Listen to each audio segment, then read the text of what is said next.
హేమచూడి యొక్క కబురు అందగానే ఆ హేమలేఖ హుటాహుటి అక్కడి నుంచి బయలుదేరి వచ్చేసింది.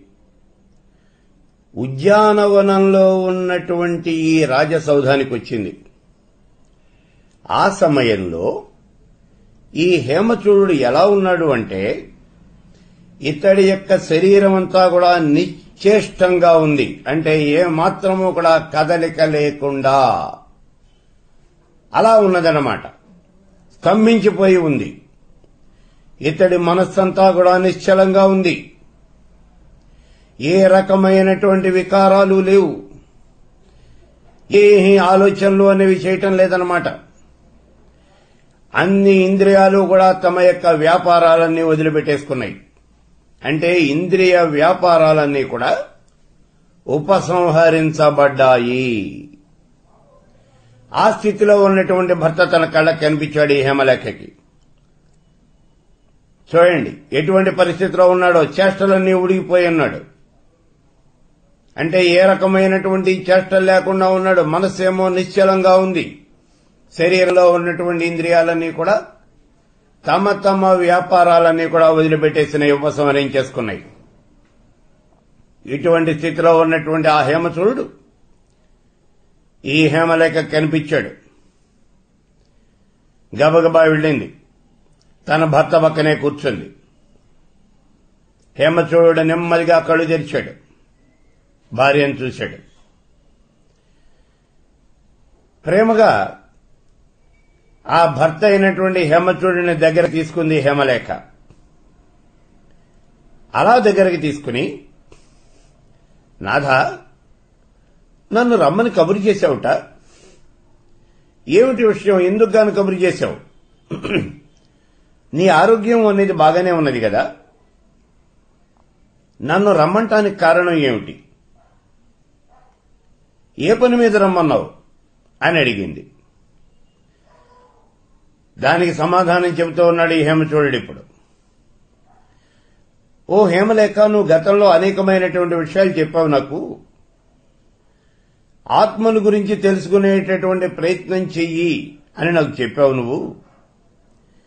నువ్వు చెప్పినటువంటి ప్రకారమే ఆత్మను గురించి తెలుసుకోవడానికి నేను పూనుకున్నాను. ఈ ఆత్మ అనేది ఒకసారి చీకటిగా కనిపించింది, ఒకసారి వెలుతురుగా కనిపిస్తూ ఉన్నది. ఈ రకంగా అనేక రకాలుగా అనేక రూపాలు ధరించి కనిపిస్తూ ఉన్నది. ఆత్మ అనేది ఎప్పుడూ ప్రకాశవంతంగానే ఉండాలి కదా. ఇది నాకు వచ్చినటువంటి అనుమానం. ఒకసారి చీకటిగా ఎందుకు కనిపించింది, రెండోసారి వెలుగుగా ఎందుకు కనిపించింది? అందుకని ఈసారి చిత్తాన్ని నిరోధించాను. చిత్త వృత్తినంతా కూడా నేను నిరోధించాను. ఆ సమయంలో మహాసుఖాన్ని అనుభవించాను. అదేమిటో నాకు తెలియటం లేదు. అందుకోసమే నేను నీకు కబురు చేశాను అన్నాడు. ఇక్కడ చూడండి అసలు ఈ హేమచూడు ఏం అడుగుతూ ఉన్నాడో, ఏం చెప్తూ ఉన్నాడో. నువ్వు ధ్యానంలో కూర్చుని ఆత్మ కోసం నన్ను ప్రయత్నం చేయమని అడిగావు. నేను ప్రయత్నం చేశాను. నువ్వు చెప్పినట్టే నేను ఆత్మ కోసం ప్రయత్నం చేశాను. ఆత్మను పొందటం కోసం ప్రయత్నం చేశాను. అలా ప్రయత్నం చేస్తే ఈ ఆత్మ అనేది నాకు సాక్షాత్కరించింది. నాకు తెలిసింది. ఏమిటిది? ఒకసారి వెలుతురుగా కనిపించింది, ఒకసారి చీకటిగా కనిపించింది. ఇప్పుడు నాకు అనుమానం వచ్చింది. ఆత్మ అనేది దివ్యమైనటువంటిది, తేజవంతమైనటువంటిది, ప్రకాశవంతమైనటువంటిది అని కదా మనం చెప్పుకునేది. మరి ఇటువంటి ఆత్మ చీకటిగా ఎందుకు కనిపించింది? అదీ కాక ఆత్మ ఇన్ని రూపాలుగా ఎందుకు కనిపించింది? ఇవన్నీ కూడా నాకు వచ్చినటువంటి అనుమానాలు. మళ్లీ ప్రయత్నం చేద్దాము అనుకున్నాను. మళ్లీ నేను ధ్యానంలోకి వెళ్ళాను. చిత్తాన్ని నిరోధించాను. చిత్త వృత్తులన్నీ కూడా నేను నిరోధించాను. ఆ సమయంలో మహాసుఖాన్ని అనుభవించాను అని చెప్తూ ఉన్నాడు. మహాసుఖాన్ని అనుభవించాడు అంటే ఎట్లా అనుభవించుంటాడు ఈయన? ఈయన యోగంలో కూర్చున్నాడు, ధ్యానంలో కూర్చున్నాడు. ధ్యానంలో కూర్చున్నటువంటి వ్యక్తి మహాసుఖాన్ని అనుభవించాడు అంటే ఒకటే మార్గం దానికి. ఆధార చక్రంలో నిద్రావస్థలో ఉన్నటువంటి ఆ కుండలినీ శక్తి జాగృతమై గ్రంథి త్రయాన్ని భేదించుకుని షట్చక్రాలు ఛేదించుకుని సహస్రదళ పద్మాన్ని చేరి ఆ సహస్రదళ పద్మము యొక్క కర్ణికని తన నోటితో కరిచి పట్టుకుంది. ఆ సమయంలో అక్కడ ద్రవీభవించి ఉన్నటువంటి అమృతం అంతా కూడా ఈ కుండలినీ శక్తి సర్పాకారంలో ఉన్నటువంటి ఈ కుండలినీ శక్తి యొక్క పంటి ఘాట్ల ద్వారా కిందికి జాలువారినదై శరీరంలో ఉన్నటువంటి 72,000 నాడీ మండలాన్ని తడిపేస్తోంది. అలా ఎప్పుడైతే ఈ అమృతం కిందికి జాలువారి శరీరంలో ఉన్నటువంటి 72,000 నాడీ మండలాన్ని తడుపుతూ ఉన్నదో ఆ సమయంలో ఈ యోగి పొందేటటువంటి ఆనందం ఉన్నదే అది అనిర్వచనీయమైనటువంటిది. దాన్ని ఇటువంటి ఆనందము అని మనం చెప్పలేము. ఇది అనుభవైక్య వైద్యము. అటువంటి ఆనందాన్ని ఇప్పుడు పొందాడు.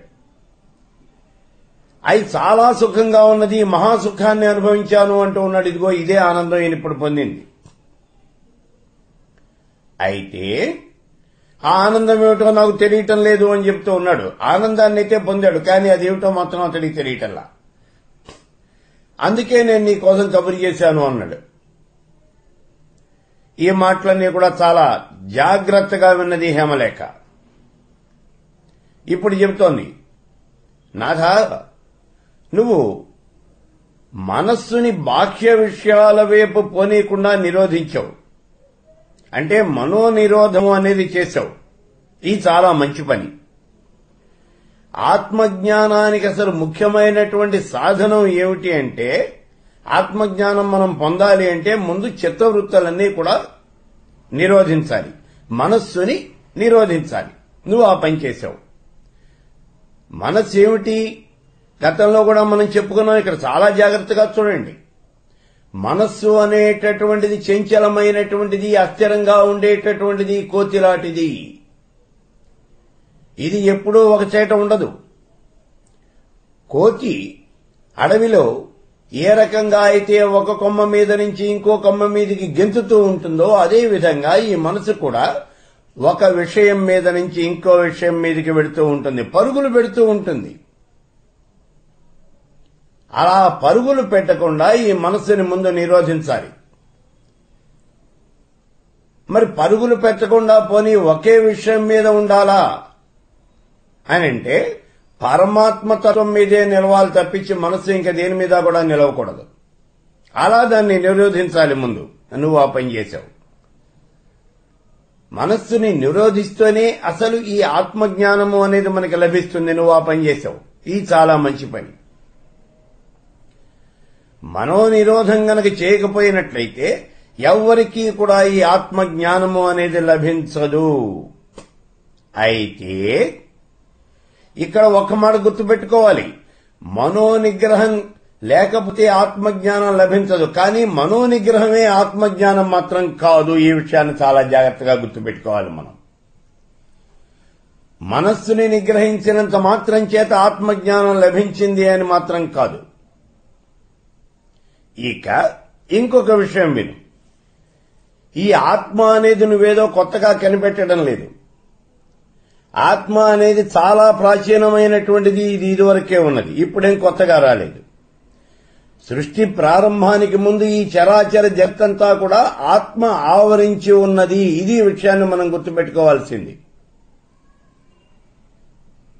సృష్టి ప్రారంభానికి ముందు ఈ జగత్తంతంగా శూన్యంగా ఉండేది. అటువంటి శూన్యాన్ని ఈ పరమేశ్వర స్వరూపమైనటువంటి ఆత్మ ఆక్రమించి ఉన్నది, ఆవరించి ఉన్నది. ఈ విషయం గతంలో మనం చాలాసార్లు చెప్పుకున్నాం. ఇది ఉపనిషద్ వాక్యం. కాబట్టి ఈ ఆత్మ అనేది ఏదో కొత్తగా రాలేదు. సృష్టి ప్రారంభం కాకముందు నుంచి ఉన్నది ఆత్మ అనేది. ఇదే పరమేశ్వర స్వరూపం. అయితే ఈ ఆత్మ జ్ఞానము అనేటటువంటిది కొత్తగానూ కనిపెట్టేదేం లేదు. ఈ ఆత్మ జ్ఞానం కూడా కొత్తగానూ సంపాదించుకునేదేం లేదు. ఇదేం కొత్తగా సాధించాల్సింది కాదు. ఇది కొత్తగా వచ్చినటువంటిది కాదు, అనాదిగా ఉన్నటువంటిది.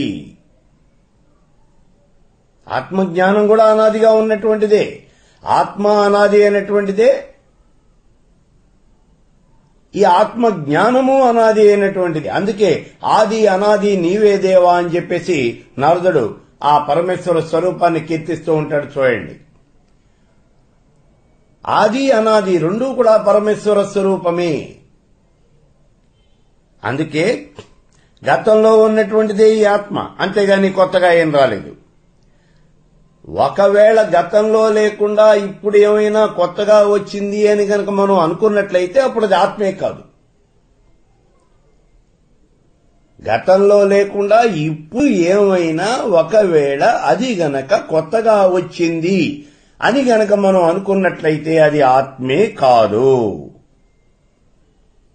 ఇక ఆత్మ అనేది ఎప్పుడు ఏ విధంగానూ కూడా ప్రాప్యం కాదు. ఆత్మని కొత్తగా పొందవలసినటువంటిది కాదు ఈ ఆత్మ అంటే.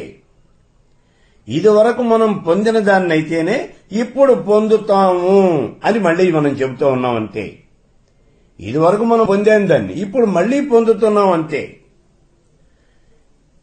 ఆత్మ విజ్ఞానము అంటే ఇదేం ప్రత్యేకంగా లేదు. ఆత్మే ఆత్మ విజ్ఞానం. ఆత్మ విజ్ఞానం ఈ రెండు కూడా ఒకటే.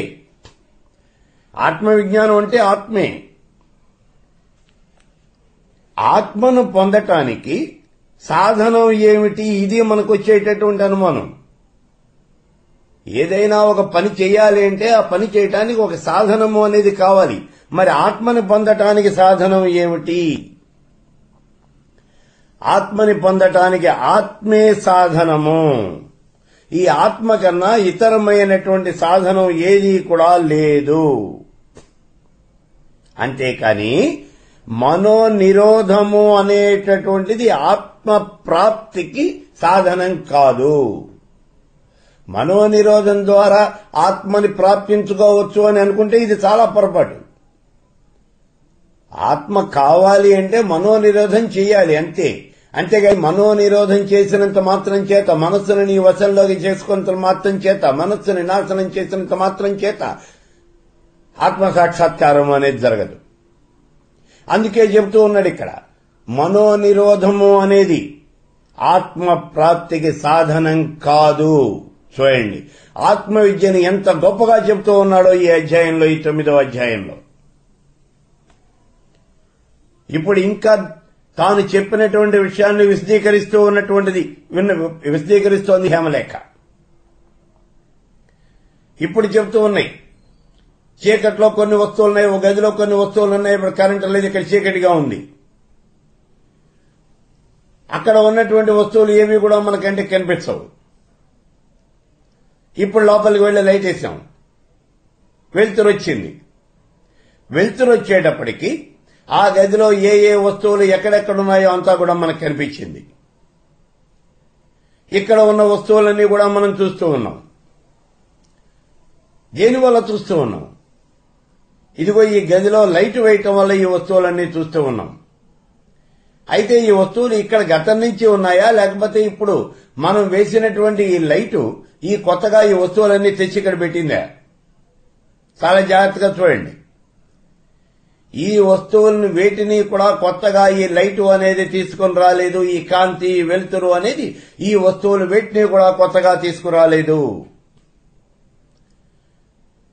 ఇక్కడ ఉన్నటువంటి కొల గాని, చట్టి గాని, కుర్చీ గాని, బెంచి గాని, బల్ల గాని ఏదైనా సరే అంతకు ముందు నుంచే ఉన్నవే. కానీ మనకు కనపడలేదు. ఎందుకని కనపడలేదు అంటే గదంతా కూడా చీకటి ఆవరించి ఉన్నది. ఆ చీకటి అనేటటువంటి అజ్ఞానాన్ని మనం తొలగించాము ఇప్పుడు లైట్ వేసి.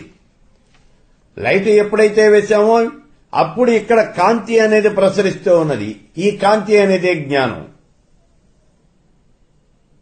దీనివల్ల ఈ కాంతిలో ఇక్కడ ఉన్నటువంటి వస్తువులన్నీ కూడా మనం చూడగలుగుతూ ఉన్నాం. అందుకే దీపం వల్లనే మనకి ఈ కుండ అనేది కనిపించింది. అంటే కాంతిలో మాత్రమే, లైట్ లో మాత్రమే, వెలుగులో మాత్రమే ఇక్కడ ఉన్నటువంటి వస్తువులన్నీ ఇక్కడ మనకి కనిపిస్తూ ఉన్నాయి. అలాగే స్వప్రకాశము, చిదేకరసము అయినటువంటి ఆత్మతత్వం పూర్వ వాసనల చేత కలిగినటువంటి మనోవికల్పాలచే ఆవరించబడినటువంటి దానిలాగా ఉంటుంది. మనం గతంలో చెప్పుకున్నాం చూడండి, ఐతిరేయోపనిషత్తులో పరమాత్మ స్వరూపం ఈ జగత్తులో జీవుల్ని సృష్టించింది. అలా జీవుల్ని సృష్టించి తాను కూడా ఈ కళేబరంలో ఈ శరీరంలో ప్రవేశించాలి అనుకుంది. బ్రహ్మరంధ్రం ద్వారా ప్రవేశించింది అన్నాం. అక్కడ చెప్పుకున్నాం ఈ మాటలన్నీ కూడా. సరే, బ్రహ్మరంధ్రం ద్వారా ప్రవేశించింది. ప్రవేశించినటువంటిది ఎవరు? ఆత్మ. అంటే మహాజ్ఞాని అయినటువంటి ఆత్మ చైతన్యం ఇది. కానీ లోపలికి ప్రవేశించిన తర్వాత ఈ శరీరానికి ఉన్నటువంటి నవరంధ్రాలతో ఇక్కడ ఉన్నటువంటి లౌకికమైనటువంటి విషయ వాంఛలన్నీ కూడా తీర్చుకుంటూ వీటిల్లో కూరుకుపోయి అజ్ఞానం చేత ఆవరించబడి ఉన్నది. అజ్ఞానం చేత ఆవరించబడుతూ ఉన్నది. అందుకే బయటికి వెళ్లేటటువంటి మార్గం మర్చిపోయింది. బయటికి ఎలా వెళ్లాలో తెలియలేదు. ఇక్కడ బయటికి వెళ్ళటానికి మీరు అనుకుంటారు నవద్వారములు నవరంధ్రములతో ఉన్నటువంటిది కదండి, ఏదో ఒక రంధ్రం కూడా బయటికి వెళ్ళొచ్చు కదా. ఈ నవరంధ్రాల్లోనూ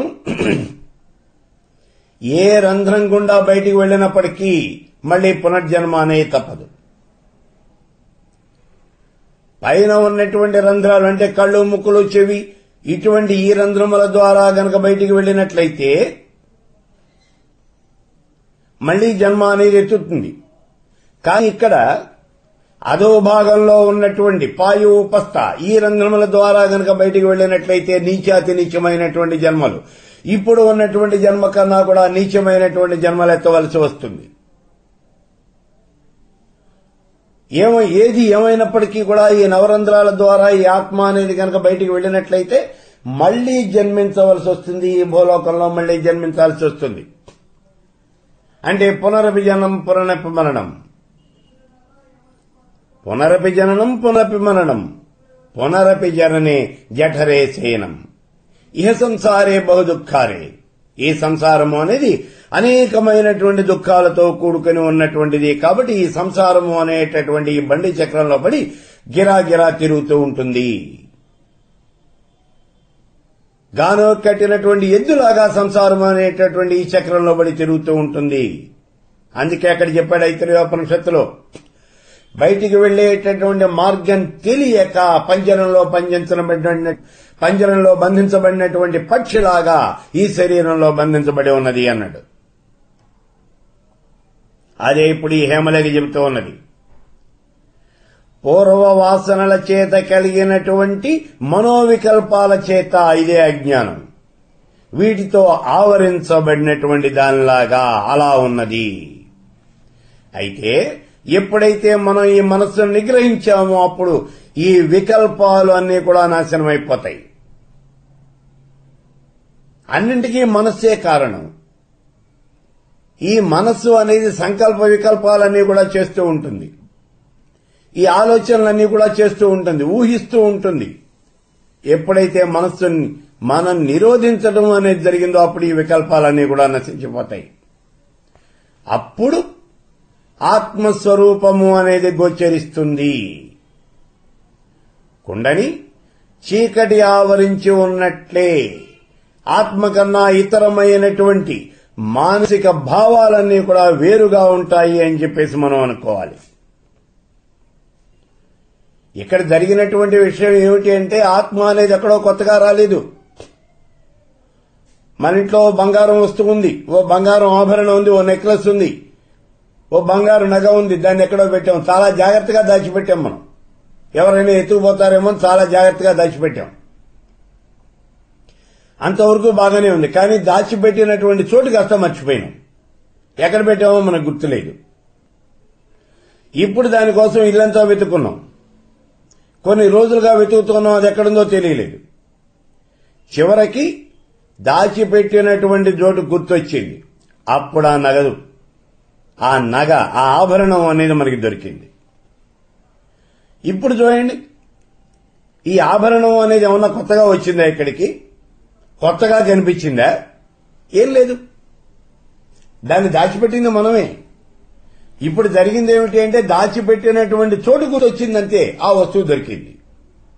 అలాగే ఈ ఆత్మ అనేది మనకేం కొత్తగా దొరకలేదు.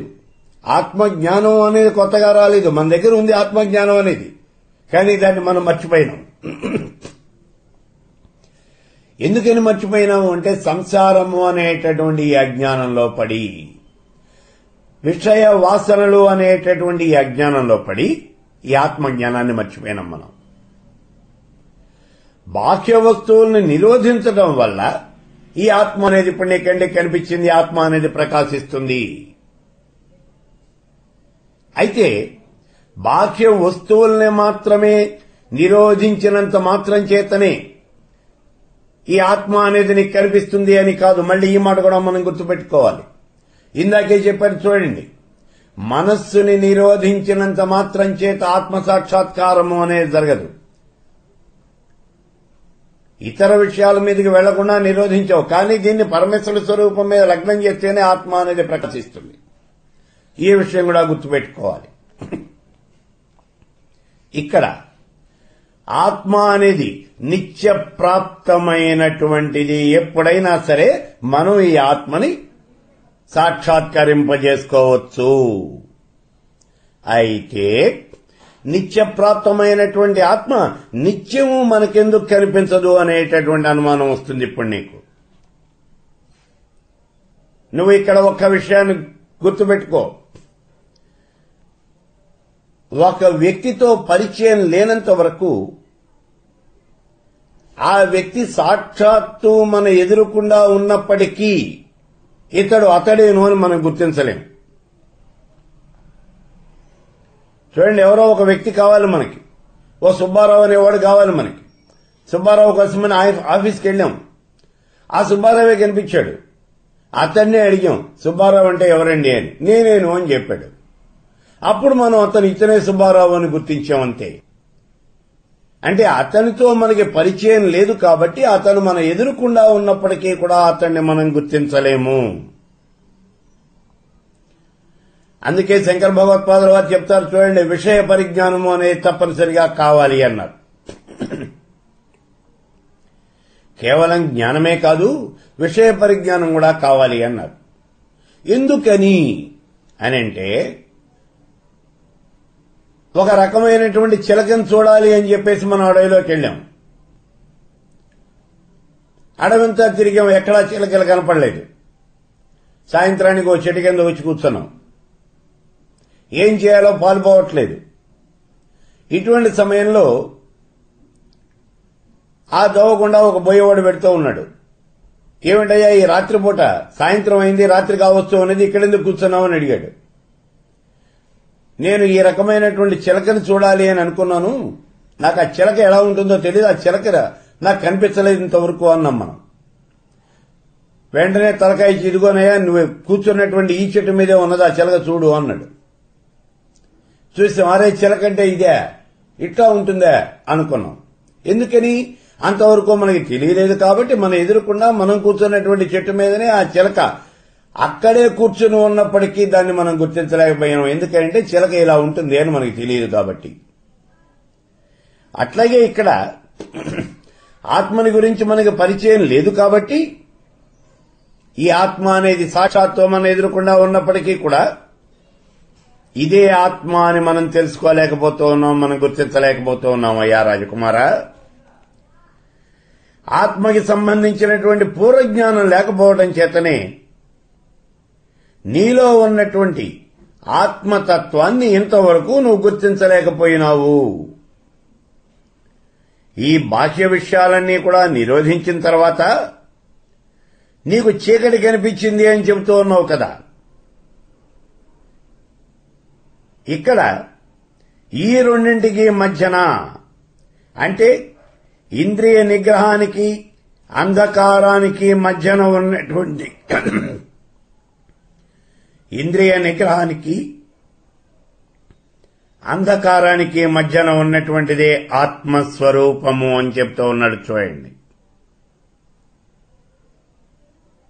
ఇక్కడ పరిచయం లేనటువంటి వ్యక్తుల్ని గుర్తించడం చాలా కష్టము, మనం గుర్తించలేము అని చెప్పాడు. దీనికే కేనోపనిషత్తులో ఉన్నటువంటి ఉమాదేవి కథ. ఒక్కసారి ఇక్కడ ఆ ఉపనిషత్తును కూడా చూద్దాం చూడండి. ఒకసారి దేవదానవులకు అందరికీ కూడా యుద్ధం జరిగింది. ఆ యుద్ధంలో దేవతలు విజయాన్ని సాధించారు. అలా విజయాన్ని సాధించినటువంటి ఈ దేవతలందరూ కూడా ఉత్సవం చేసుకుంటున్నారు. ఈ కథని గతంలో కూడా చాలాసార్లు చెప్పుకున్నాం. అయినా సరే మనం గుర్తు చేసుకునేందుకు టూకీగా అయినా సరే చెప్పుకుంటున్నాం. చూడండి, ఈ దేవతలంతా కూడా ఉత్సవం చేసుకుంటూ ఉన్నారు. అలా ఉత్సవం చేసుకుంటూ ఉన్నప్పుడు అగ్నిదేవుడు వచ్చి నా యొక్క ప్రతాపం వల్లనే దేవతలు విజయాన్ని సాధించారు అన్నాడు.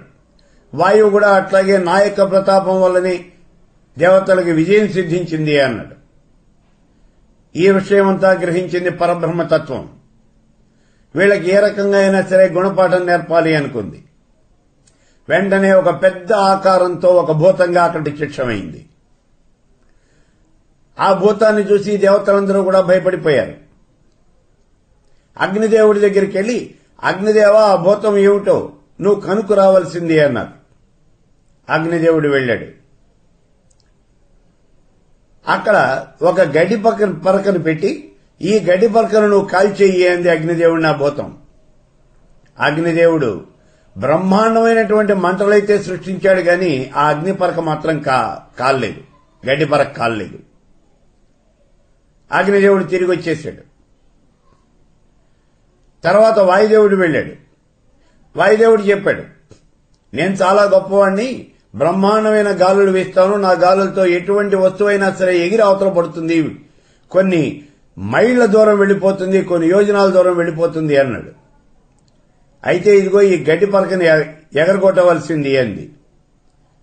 బ్రహ్మాండమైన గాలులు ఇచ్చాడు ఈ వాయుదేవుడు, కానీ గడ్డి పరక మాత్రం ఎగరలేదు. వాయుదేవుడు తిరిగి వచ్చేశాడు. ఇప్పుడు దేవతలంతా కూడా ఇంద్రుడిని ఆశ్రయించారు.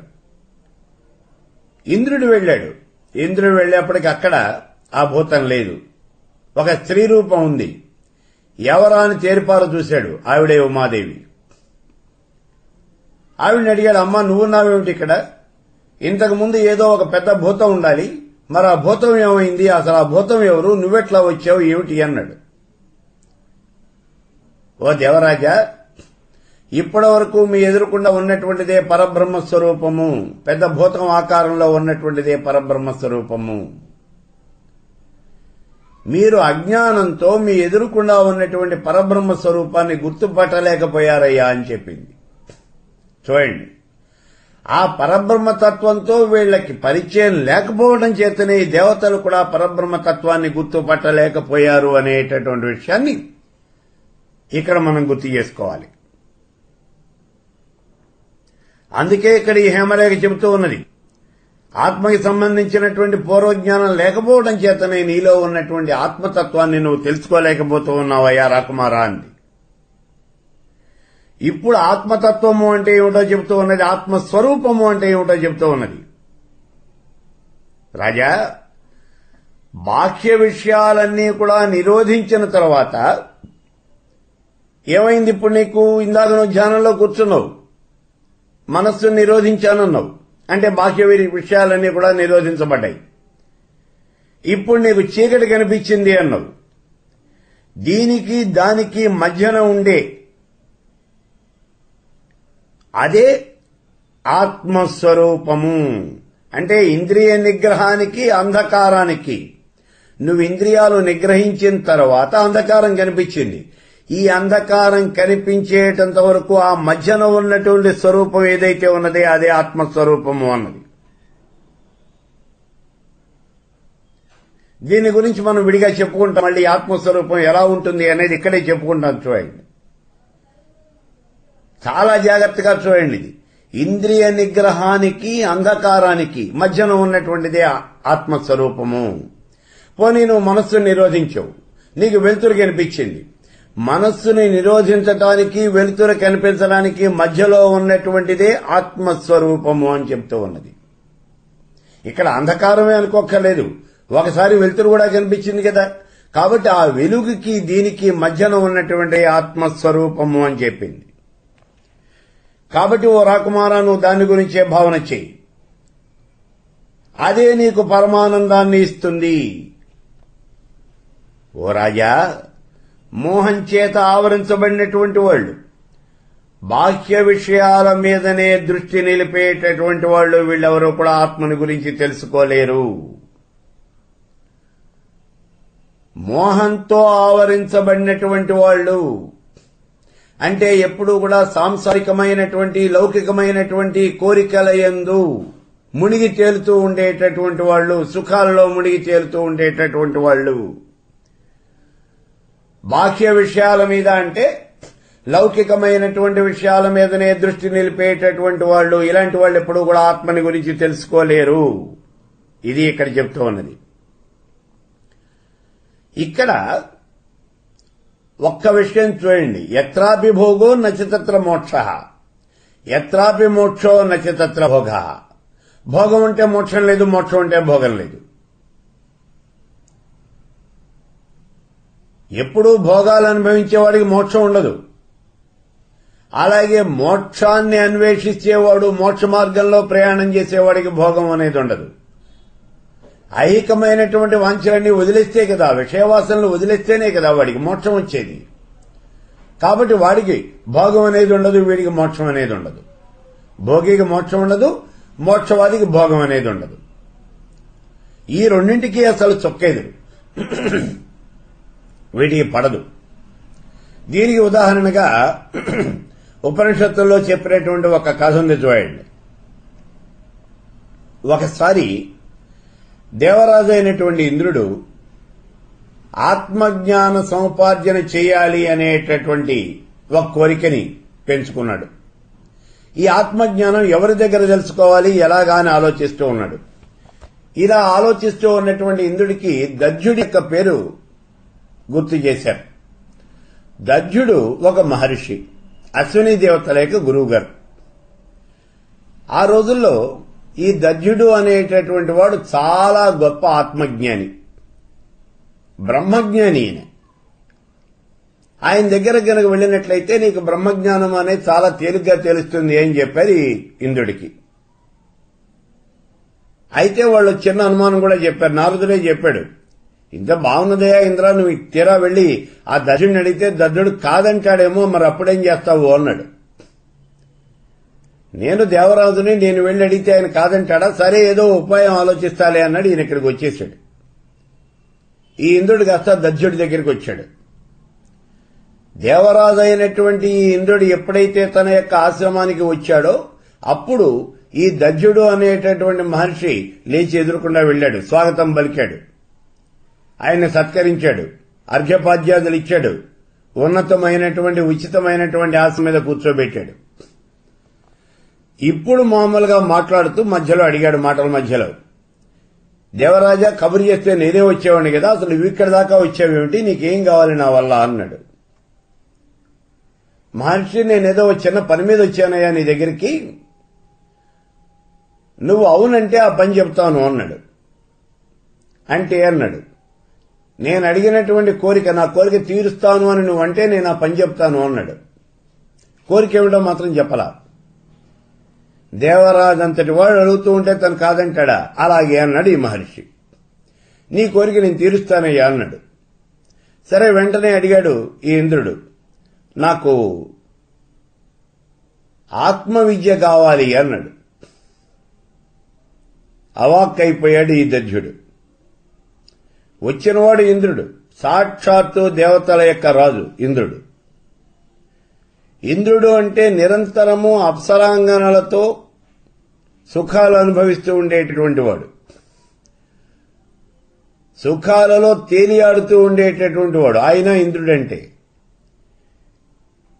మరి అటువంటి ఇంద్రుడికి, అంటే నిరంతరము సుఖాలలో భోగాలలో తేలి ఆడేటటువంటి వాడికి ఆత్మవిద్య అనేది ఎలా వస్తుంది? ఇందాకే మనం చెప్పుకున్నాం, యత్రాభిభోగో నచతత్ర మోక్ష, భోగం ఉంటే మోక్షం లేదు. మరి ఈయనకి మోక్షం అనేది ఎట్లా, అసలు ఆత్మవిద్య అనేది ఎలా వస్తుంది? రాదు కదా, ఏం చేయాలి ఆలోచిస్తూ ఉన్నాడు. ఇప్పుడు ఇంద్రుడే అడిగాడు, ఏంటి మహర్షి ఏం ఆలోచిస్తూ ఉన్నావు అన్నాడు. మహర్షి ఏం మాట్లాడలా. నువ్వు నాకు మాటిచ్చావు, ఆత్మవిద్యని నాకు ఉపదేశం చేస్తాను అని చెప్పావు, మాట నిలబెట్టుకుంటావా, అసత్య దోషం ఆపాదించుకుంటావా, ఏం చేస్తావు అన్నాడు. అంటే అబద్ధం ఆడతావా, నువ్వు చెప్పినట్టుగా నాకు మోక్ష విద్యం చెప్తావా అన్నాడు. ఏం చేయాలి?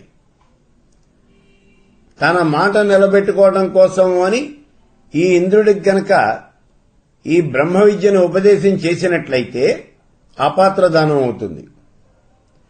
అలా అని చెప్పకుండా ఉంటే అసత్య దోషం అంటుకుంటుంది. ఏం చేయాలో పాలుపోలేదు. ముందు చూస్తే నుయ్యి, వెనక చూస్తే గొయ్యి, ఎటు వెళ్ళినా ప్రమాదంగానే ఉంది. ఏం మహర్షి, ఏమిటి ఆలోచిస్తున్నావు అన్నాడు. మహర్షి మారు మాట్లాడలేక, అలాగే చెప్తానయ్యా ఇంద్ర, రేపు నా శిష్యులతో పాటుగా నువ్వు కూడా ఇక్కడికి రావాల్సింది అన్నాడు. సరేను అన్నాడు. ఇంద్రుడు వెళ్లిపోయాడు.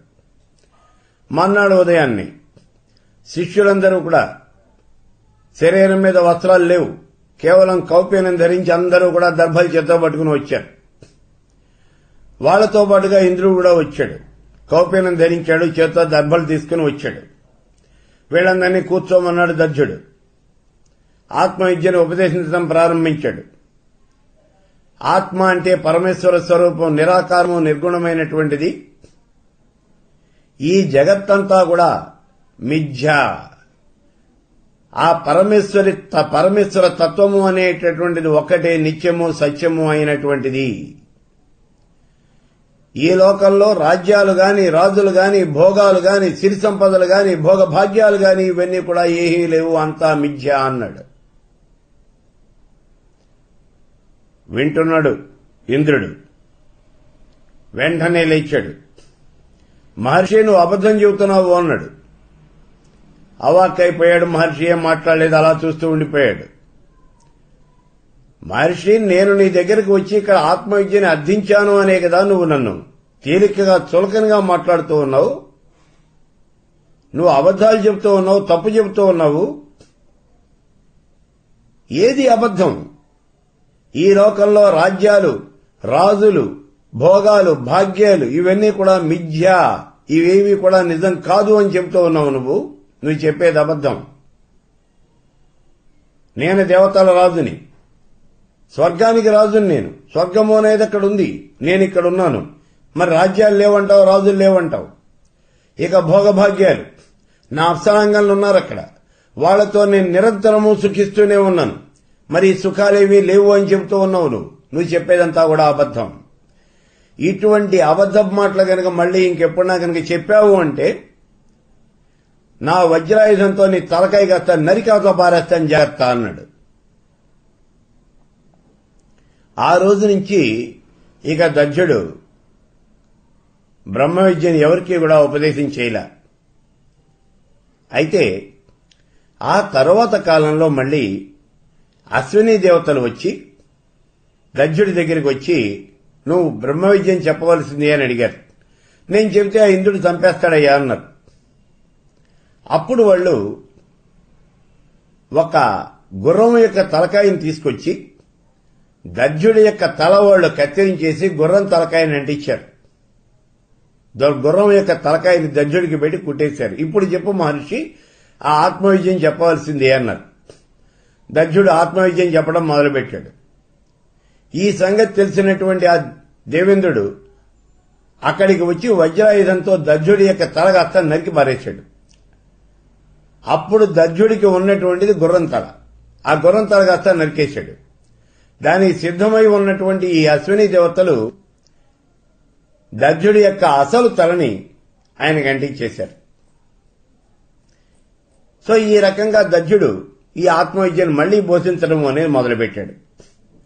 అయితే ఇక్కడ మనం గుర్తుపెట్టుకోవాల్సినటువంటి విషయం ఏమిటి అంటే, బాహ్య విషయాల మీద దృష్టి నిలిపేటటువంటి వాళ్ళు ఎవరూ కూడా ఆత్మవిద్యను తెలుసుకోలేరు అని చెప్తూ ఉన్నాడు. ఇక్కడ ఇంద్రుడికి లౌకికమైనటువంటి విషయాలు, బాహ్య విషయాల మీదనే దృష్టి ఉంది. అందుకే ఇక్కడ ఆత్మవిద్యను తెలుసుకోలేకపోయాడు. ఇది ఉపనిషత్ కథ. ఇప్పుడు మనం చెప్పుకున్నది ఉపనిషత్తులో ఉన్నటువంటి కథ. కాబట్టి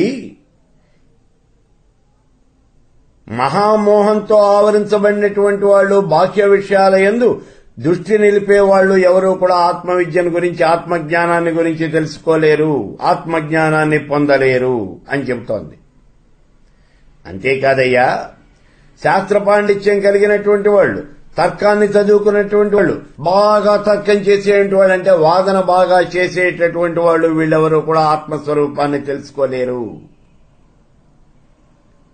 మనకి చూడండి, ఆత్మజ్ఞానం ఎలా వస్తుంది అంటే వేదాలు చదివినంత మాత్రం చేత రాదు, శాస్త్రాలు చదివినంత మాత్రం చేత రాదు, ధనాన్ని సంపాదిస్తే రాదు, పూజలు చేస్తే రాదు, వ్రతాలు చేస్తే రాదు, యజ్ఞాలు, యాగాలు, క్రతువులు ఏం చేసినప్పటికీ కూడా ఆత్మ సాక్షాత్కారము అనేది జరగదు. వీళ్ళెవరూ కూడా ఆత్మ స్వరూపాన్ని గురించి తెలుసుకోలేరు. అందుకే వీళ్ళందరూ కూడా ఆత్మస్వరూపాన్ని తెలుసుకోవాలి అని పరితపిస్తూ ఉంటారు.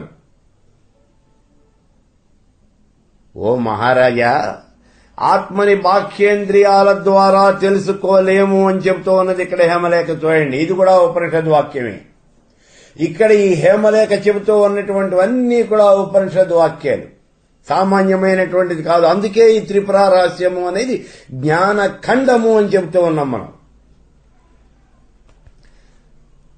ఇక్కడ మనకి కేనోపనిషత్తులో చెప్తాడు, ఆత్మని ఇంద్రియాల ద్వారా తెలుసుకోలేము, శాస్త్రాలు చదివిన, కర్మలు చేసిన ఆత్మజ్ఞానము అనేది రాదు. ఈ విషయాన్ని ఇందాక చెప్పుకున్నాం. ఇంద్రియాల ద్వారా ఆత్మని తెలుసుకోలేము అని అంటూ ఉన్నాం. చూడండి, కేనోపనిషత్తులో చెప్తూ ఉన్నాడు, ఆత్మ ఉండేటటువంటి చోటికి ఇంద్రియాలు వెళ్లలేవు, అంటే ఇంద్రియాలను, ఆత్మని గురించి తెలుసుకోలేవు అని చెప్తూ ఉన్నాడు. నా చక్షుర్గచ్చతి నా వాగ్గచ్చతి నో మనః అని అంటూ ఉన్నాడు కేనోపనిషత్తులో. ఆత్మ ఉండేటటువంటి చోటికి నా చక్షుర్గచ్చతి, కళ్ళు వెళ్లలేవు, అంటే కంటి ద్వారా ఆత్మని గురించి తెలుసుకోలేము. నా వాగ్గచ్చతి, అక్కడికి వాక్కు వెళ్లలేదు, అంటే వాక్కు ద్వారా ఈ ఆత్మని గురించి తెలుసుకోలేము. నో మనః, మనస్సు వెళ్లలేదు, ఆత్మ దగ్గరికి మనస్సు వెళ్లలేదు, కాబట్టి ఈ ఆత్మని గురించి మనస్సు ద్వారా మనం తెలుసుకోలేము. ఎందుకని అంటే ఆ ఉపనిషత్తులోనే అక్కడ చెప్పాడు. చూడండి, ఇంద్రియాలకు చైతన్యాన్ని ఇచ్చినటువంటిది ఆత్మ, కంటికి చూసే శక్తిని ఇచ్చినటువంటిది ఆత్మ, చెవికి వినే శక్తిని ఇచ్చినటువంటిది ఆత్మ, మనస్సుకి ఆలోచించే శక్తినిచ్చింది ఆత్మ. కాబట్టి ఆత్మ ఇచ్చినటువంటి శక్తి ద్వారా ఇవన్నీ కూడా పనిచేస్తూ ఉన్నాయి. ఇలా పనిచేస్తూ ఇవి ఆత్మని గురించి తెలుసుకోవాలి అని అంటే ఎలా జరుగుతుంది? కాబట్టి జరగదు. అందుకే అక్కడ అంటాడు, నీ యొక్క చిన్నతనాన్ని, నీ పసితనాన్ని గురించి నీ తల్లి చెబుతుంది, నీ తల్లికి తెలుసు. కానీ నీ తల్లి యొక్క పసితనం, బాల్యం ఎలా గడిచింది అనేది నీకు తెలియదు. ఎందుకంటే నీకన్నా ముందు నుంచే ఉన్నటువంటిది నీ తల్లి. అలాగే నీకన్నా ముందు నుంచి, ఈ సృష్టి జరగక ముందు నుంచి ఉన్నటువంటిది ఆత్మ, ఈ పరమేశ్వర స్వరూపం. కాబట్టి పరమేశ్వర స్వరూపాన్ని గురించి మనకేమీ తెలియదు.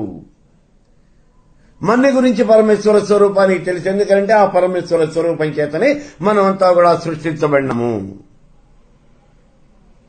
అందుకే ఇంద్రియ వ్యాపారం నశించినప్పుడే పూర్తిగా మనం ఈ ఆత్మని గురించి తెలుసుకోగలుగుతాము. ఐహికమైనటువంటి వాంఛల్ని పూర్తిగా నశింపజేసుకోవాలి, మనస్సును నశింపజేసుకోవాలి. ఇంద్రియాలు పని చేయకూడదు, అంటే ఇంద్రియాలు వాటి యొక్క పనులు చేయకూడదు. బాహ్య దృష్టి అనేది వదిలేసేయాలి.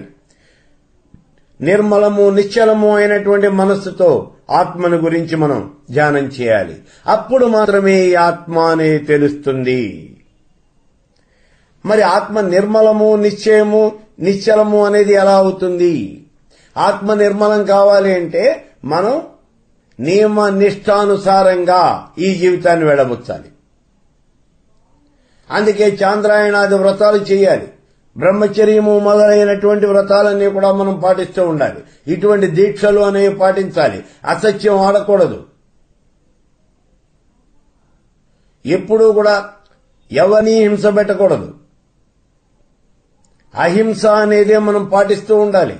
ఇటువంటివి అనేకమైనటువంటి నియమాలు, నిష్టలు పాటించాలి. ఇలా పాటించినట్లయితే నీ మనస్సు అనేది ముందు నిర్మలం అవుతుంది. ఆ తర్వాత మనస్సు నిశ్చలం చేయాలి. అలా నిర్మలము, నిశ్చయము అయినటువంటి మనస్సుకు మాత్రమే ఆత్మని గురించి తెలుస్తుంది.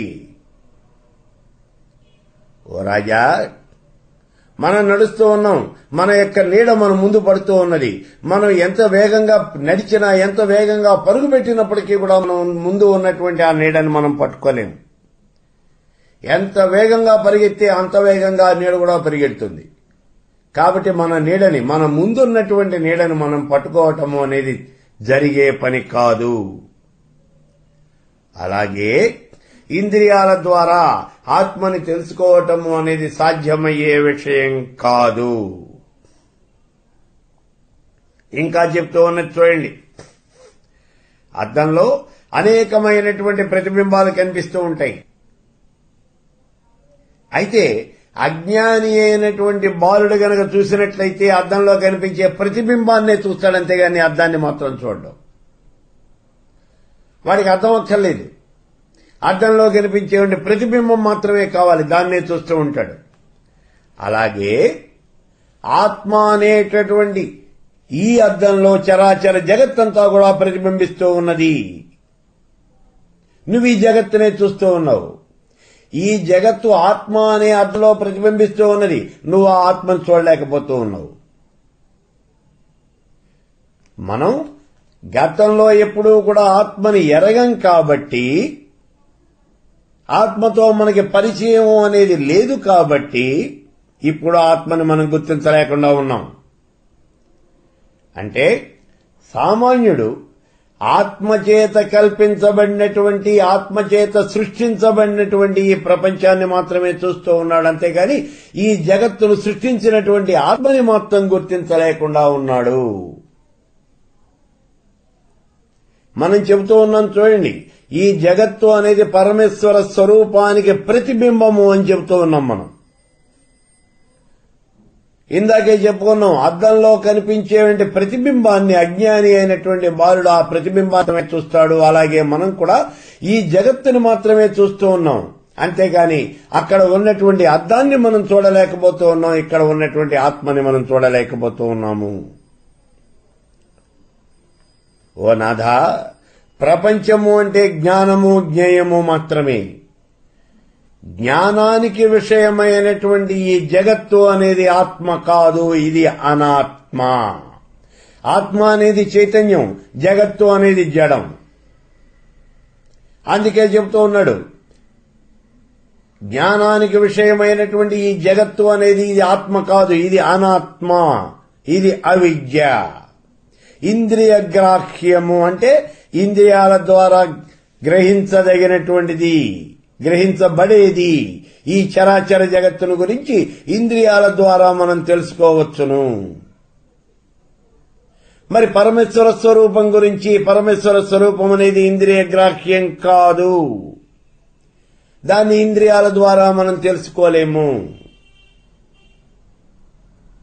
అసలు ఉన్నటువంటిది పరమేశ్వర స్వరూపం, దాని యొక్క ప్రతిరూపం, ప్రతిబింబం ఈ యొక్క జగత్తు. ఈ జగత్తుని మనం తెలుసుకోగలం ఇంద్రియాల ద్వారా, కానీ పరమేశ్వర స్వరూపాన్ని మాత్రం ఇంద్రియాల ద్వారా తెలుసుకోలేము. ఇందాక చెప్పాం కేనోపనిషత్తులో చెప్పినట్టుగా. ఇంకా చెప్తూ ఉన్నది, ఆత్మ అనేది స్వయం ప్రకాశమైనటువంటిది. ఆత్మ దేని వల్ల ప్రకాశించదు, అన్నింటికీ కూడా ప్రకాశించేటటువంటి శక్తిని ఇచ్చేదే ఆత్మ. ఆత్మ యొక్క కాంతుల వల్లనే ఈ చరాచర జగత్తంతా కూడా ప్రకాశిస్తూ ఉన్నది అని చెప్తూ ఉన్నాడు. చూడండి,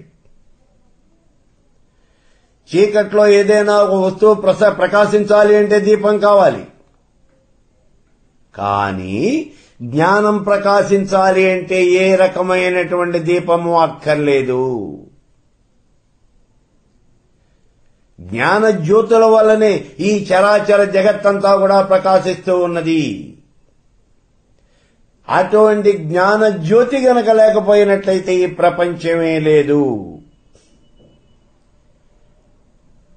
ఇక్కడ చూడండి, శంకర భగవత్పాదుల వారు సౌందర్య లహరిలో రాస్తారు, ఆఖరి శ్లోకంలో రాస్తారు చూడండి, ప్రదీప జ్వాలాభిర్దివసకర నీరాజన విధి అని అంటారు. అంటే, ఓ తల్లి, ఇప్పటి వరకు నేను నిన్ను చేసినటువంటి ఈ స్తోత్రం అంతా కూడా సూర్యుడికి దివిటీ పట్టినట్టుగా ఉన్నది అని అంటారు. సూర్యుడు స్వయం ప్రకాశి, అటువంటి స్వయం ప్రకాశి అయినటువంటి ఇంత కాంతి ఇచ్చేటటువంటి సూర్యుడికి మనం ఒక డ్యూటీని ఇలా తిప్పామనుకోండి, ఆ సూర్యుడి ముందు ఈ డ్యూటీ వెలవెలబోతుంది. అటువంటి ప్రకాశం ఇచ్చేటటువంటిది ఒక్క సూర్యుడే ఇంత కాంతిని ఇస్తూ ఉంటే మరి ఈ సూర్యుడికే కాంతిని ఇచ్చేటటువంటి ఆత్మ ఎంత కాంతితో ఉంటుంది అనేటటువంటి విషయం మనం గతంలో చెప్పుకున్నాం. చూడండి, అనేక వేల కోట్ల సూర్యుల యొక్క కాంతితో, చంద్రుల యొక్క చల్లదనంతో ప్రకాశిస్తూ ఉంటుంది ఆత్మ అన్నాం. అటువంటి ఆత్మ ప్రకాశించాలి అంటే ఏ రకమైనటువంటి సాధనం కూడా అవసరం లేదు. అది జ్ఞానజ్యోతి. చాలా మందికి అనుమానం వస్తుంది, ఇక్కడ వెలుగు అన్నారు, ఈ వెలుగు అనేటటువంటిది కూడా ఇది కూడా కాంతే కదా. ఈ కాంతి అంటే పంచభూతాల్లో చెప్పేటటువంటి ఈ కాంతి వేరు, ఆ కాంతి వేరు. పంచభూతాల్లో చెప్పేటటువంటిది ఇక్కడ ఇది నిప్పు. పృథివ్యాపస్తేజో వాయు ఆకాశములు అనేటటువంటివి, ఇక్కడ తేజస్సు అనేటటువంటిది నిప్పు. కానీ ఇక్కడ మనం చెబుతూ ఉన్నటువంటిది ఇది కాంతి, ఇది జ్ఞానం. అది నిప్పు, మండుతున్నటువంటి నిప్పు. ఇదేమో పంచభూతాల్లో ఉన్నది మండుతున్న నిప్పు. ఇక్కడ ఉన్నటువంటిది జ్ఞానం. ఈ జ్ఞాన జ్యోతిది. ఈ జ్ఞాన జ్యోతి లేకపోయినట్లయితే ప్రపంచమే లేదు అని చెబుతూ ఉన్నాడు. చూడండి, ఎందుకని అంటే యామణ గ్రంథాలు చెబుతూ ఉన్నాయి మనకి. ఈ చరాచర ఒకసారి యాజ్ఞవల్కుడి దగ్గరికి వెడతాడు జనక మహారాజు. అలా జనక మహారాజు యాజ్ఞవల్కుడి దగ్గరికి వెళ్లి ఈ చరాచర జగత్తులో ఉన్నటువంటి ఈ జనులంతా కూడా తమ యొక్క దైనందిన కార్యక్రమాలు ఏ రకంగా చేస్తూ ఉన్నారయ్యా అని అడుగుతాడు. అప్పుడు యాజ్ఞవల్కుడు చెప్తాడు, పొగటి పూట సూర్యుడి యొక్క వెలుగులలో, మరి సూర్యుడు అనేటటువంటి వాడు ఎప్పుడూ ఉండడు కదా స్వామి, రాత్రిపూట సూర్యుడు ఉండడు, మరి అప్పుడేం చేస్తారు అంటాడు. రాత్రిపూట చంద్రుని యొక్క కాంతులలో, మరి పొగలు రాత్రి కానటువంటి సమయంలో సూర్యుడు చంద్రుడు ఇద్దరూ లేకుండా ఉన్నటువంటి సమయంలో ఎలా జరుగుతుంది వీళ్ళ యొక్క కార్యక్రమాలు అంటాడు. అప్పుడు చెప్తాడు ఇక్కడ అగ్ని యొక్క కాంతులతో. సూర్యుడు, చంద్రుడు, అగ్ని ఈ ముగ్గురు యొక్క కాంతులతోనే ఈ చరాచర జగత్తంతా కూడా ప్రవర్తిల్లుతూ ఉన్నది అని అంటాడు.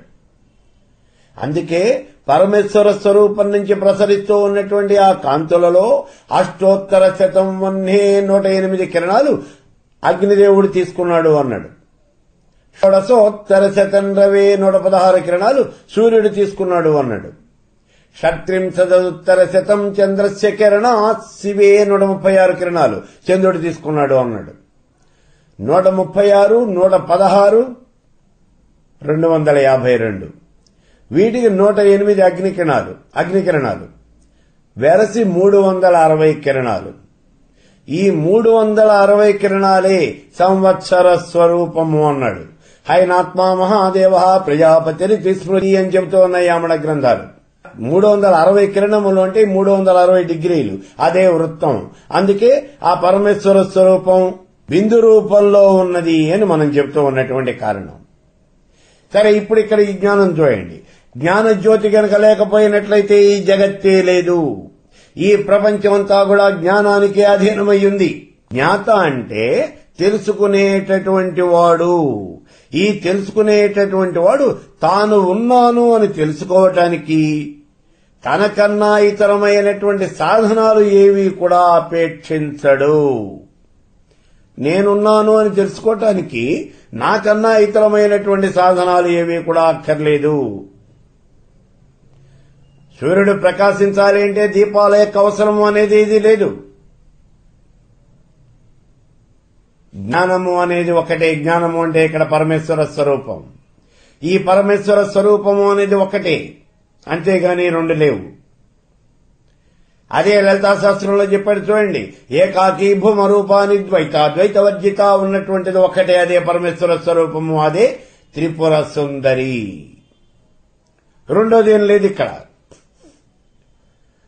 కాబట్టి సాధ్యము సాధనము అనేవి ఏవి ఉండవు. ఆత్మ అనేది స్వయం ప్రకాశం. ఆత్మ అనేది సత్యము, నిత్యము, శాశ్వతమైనటువంటిది. కాబట్టి ఓ మహారాజా, దీని మీద ఇంకా తర్కం అనేది అనవసరం, ఇంకెన్నో మాట్లాడద్దు. జ్ఞానం లేదు అని ఎవడైనా గనక చెప్పినట్లయితే తాను లేను అని చెప్పుకున్నటువంటి వాడే అవుతాడు. ప్రతిబింబం కనిపించేటటువంటి అద్దం లేదు అని చెప్పడం ఎంత అవివేకమైనటువంటిదో, ఎంత తెలివి తక్కువ పనో, అట్లాగే సర్వ ప్రపంచానికి ఆధారమైనటువంటి ఆత్మ లేదు అని చెప్పడం కూడానయ్యా అని చెప్తా ఉన్నది. చూడండి, అద్దం అంటే అద్దంలో ప్రతిబింబం అనేది కనిపించి తీరుతుంది. ప్రతిబింబం లేనటువంటి అద్దం ఉన్నది అని ఎవడైనా చెప్తాడు? అసలు ప్రతిబింబం లేనటువంటి అద్దం ఎక్కడైనా ఉంటుందా? ఉండదు. ప్రతిబింబం లేనటువంటి అద్దం ఉన్నది అనే మాట ఎంత నిజమో, అలాగే చరాచర జగత్తుకి ఆధారమైనటువంటి ఆత్మ లేదు అని చెప్పడం కూడా అంతే నిజము. ఇది ఒట్టి అవివేకము. ఇంకా చెప్తూ ఉన్నది, ఓ రాజా, దేశకాలాలు కూడా ఈ జ్ఞానంలో అంతర్భూతాలేను అని చెప్తూ ఉన్నది. ఇక్కడ దేశకాలాలు కూడా అంతర్భూతాలేను అంటే ఇందాక చెప్పుకున్నాను చూడండి, పరమేశ్వర స్వరూపం నుంచి వచ్చినటువంటి ఆ కాంతి కిరణములే అగ్ని, సూర్యుడు, చంద్రుడు తీసుకున్నారు. ఇదే 360 డిగ్రీలైంది. 360 కిరణములు. ఈ 360 కిరణములే 360 రోజులు. ఇదే సంవత్సరము. హైనాత్మ మహాదేవ ప్రజాపతి ఇతి స్మృతి. ఈ కాలము అనేది, సంవత్సరము అనేది ప్రజాపతి యొక్క స్వరూపము అని చెప్పారు. అలాగే సప్తహితలో చెప్తారు చూడండి, అమ్మవారిని చెప్పేప్పుడు కళాకాష్టాది రూపేణ పరిణామ ప్రదాయిని అని అంటాడు. ఇదంతా కూడా కాలము యొక్క కొలమానం. అందుకే ఇక్కడ చెప్తూ ఉన్నాడు, దేశము, కాలము అనేటటువంటివన్నీ కూడా పరమేశ్వర స్వరూపంలో ఉన్నటువంటి అంతర్భాగాలే తప్పించి అంతకన్నా ఇంకేం లేవయ్యా. కాబట్టి ఈ దేశం గాని, కాలం గాని, ఇవి ఏవి కూడా జ్ఞానానికి పరిమితిని కలిగించలేవు. సూర్యకాంతిలో ఉన్నటువంటి కుండ ఆ కాంతిని ఎక్కడా కూడా పరిమితం చేయలేదయ్యా. అయితే ఆ సూర్యకాంతి కుండ యొక్క ఏ భాగం మీదైతే పడుతూ ఉన్నదో ఆ భాగం మాత్రమే ప్రకాశిస్తుంది, అంతే. ఆకాశంలో అనేకమైనటువంటి దృశ్యాలు మనకు కనిపిస్తూ ఉన్నాయి. అయినప్పటికీ ఈ దృశ్యాలు ఏవి కూడా ఆకాశం యొక్క సర్వవ్యాపకత్వాన్ని అరికట్టలేవు, సంకోచింపచేయలేవు. అదేవిధంగా జ్ఞానంలోవే అయినటువంటి దేశాలు, కాలాలు, ఇవన్నీ కూడా, ఇవి ఏవీ కూడా జ్ఞానాన్ని పరిమితం చేయలేవు. కాబట్టి రాకుమారా, నీ స్వరూపాన్ని గురించి సూక్ష్మ దృష్టితో నువ్వు ఆలోచించు. ఏ చైతన్యంలో అయితే ఈ జగత్తంతా కూడా ప్రకాశిస్తూ ఉన్నదో అదే నీ యొక్క స్వరూపము అని తెలుసుకో. అది అంటూ ఉన్నాడు ఇక్కడ. నువ్వే పరమేశ్వర స్వరూపమయ్యా అని చెప్తూ ఉన్నాడు. తత్వమసి, నువ్వే ఆ పరమేశ్వర స్వరూపమై ఉన్నావు అని చెప్తూ ఉన్నది. ఏ చైతన్యంలో అయితే ఈ జగత్తంతా ప్రకాశిస్తూ ఉన్నదో మహారాజా, ఆ చైతన్యమే నువ్వు అని చెప్తూ ఉన్నది. ఇక్కడ చూడండి, ఉపనిషత్తు వాక్యాల పుట్ట ఇదంతా కూడా చాందోగ్యోపనిషత్తులో చెప్పాడు. చూడండి, చాందోగ్యోపనిషత్తులో ఉద్దాలకుడు తన కుమారుడైనటువంటి శ్వేతకేతువుకి బ్రహ్మ విద్యను ఉపదేశిస్తూ ఉన్నాడు. తన కుమారుని దగ్గర కూర్చోబెట్టుకుని బ్రహ్మ విద్యను చెబుతూ ఉన్నాడు. ఓ శ్వేతకేతు, ఆకాశంలో సూర్యుడు ప్రకాశిస్తూ ఉన్నాడు. ఆ సూర్యుడిలో ఏ తత్వం అయితే ఉన్నదో ఆ తత్వమే నీలో కూడా ఉన్నది. అదే నువ్వు, తత్వం అసి, అదే నువ్వయ్యున్నావయ్యా. చంద్రుల్లో ఏ తత్వం అయితే ఉన్నదో అదే నీలో కూడా ఉన్నది. తత్వం అసి, అదే నువ్వయ్యున్నావు. ఆకాశంలో ఏ తత్వం అయితే ఉన్నదో అదే తత్వం నీలో కూడా ఉన్నది. తత్వం అసి, అదే నువ్వయ్యున్నావు. పంచభూతాల్లో ఏ తత్వం అయితే ఉన్నదో అదే నీలో ఉన్నది. ఈ చరాచర జగత్తులో ఏ తత్వం అయితే ఉన్నదో అదే నీలో ఉన్నది. ఈ చరాచర జగత్తుని ఏ తత్వం అయితే ప్రకాశింపజేస్తూ ఉన్నదో అదే నీలో ఉన్నది. తత్వం అసి, నువ్వే పరమేశ్వర స్వరూపమై ఉన్నావు అని చెప్తాడు. అదే మాట ఇక్కడ ఈ హేమలేఖ తన భర్త అయినటువంటి హేమతుడికి ఉపదేశం చేస్తూ ఉన్నది. కాబట్టి ఓ రాజా, ఏ చైతన్యంతో అయితే ఈ జగత్తంతా కూడా ప్రకాశిస్తూ ఉన్నదో ఆ చైతన్యమే నీ యొక్క స్వరూపమని తెలుసుకోవయ్యా. అన్ని రకాల కుండలయందు ఉన్నది ఒక్కటే మట్టి. ఈ విషయాన్ని గుర్తించు అని చెప్తూ ఉన్నది చూడండి. శ్రీ విద్యలో అతి ముఖ్యమైనటువంటి గ్రంథం కామకళా విలాసం. దీన్ని రాసినటువంటి వాడు పుణ్యానందముని. ఈ పుణ్యానందమునింద్రుడు ఒకరోజు తన యొక్క ఆశ్రమంలో సాయంత్రం పూట కూర్చొని ఉన్నాడు. చెట్టు కింద కూర్చొని ధ్యానం చేస్తూ ఉన్నాడు. చాలా నిశ్శబ్దమైనటువంటిది ఆ వాతావరణం అంతా కూడా. అటువంటి సమయంలో ఎక్కడో ఏవో మాటలు వినిపిస్తూ ఉన్నాయి. కళ్ళు తెరిచాడు మహర్షి. ఎవరూ కనిపించలేదు. చుట్టూ చూశాడు, ఎవరూ లేరు. పైకి చూశాడు, ఆకాశంలో 2 హంసలు ఎగురుతూ ఉన్నాయి. ఆ హంసలే మాట్లాడుతూ ఉన్నాయి. చాలా శ్రద్ధగా వింటూ ఉన్నాడు ఇప్పుడు ఈ మహర్షి. ఆ వెడుతూ ఉన్నది హంస మిథునం, అంటే హంసల దంట. ఒక మగ హంస, ఒక ఆడహంస. ఈ 2 హంసలు కూడా పుణ్యానందముని యొక్క ఆశ్రమం పైభాగం నుంచి ఎగిరి వెడుతూ ఉన్నాయి.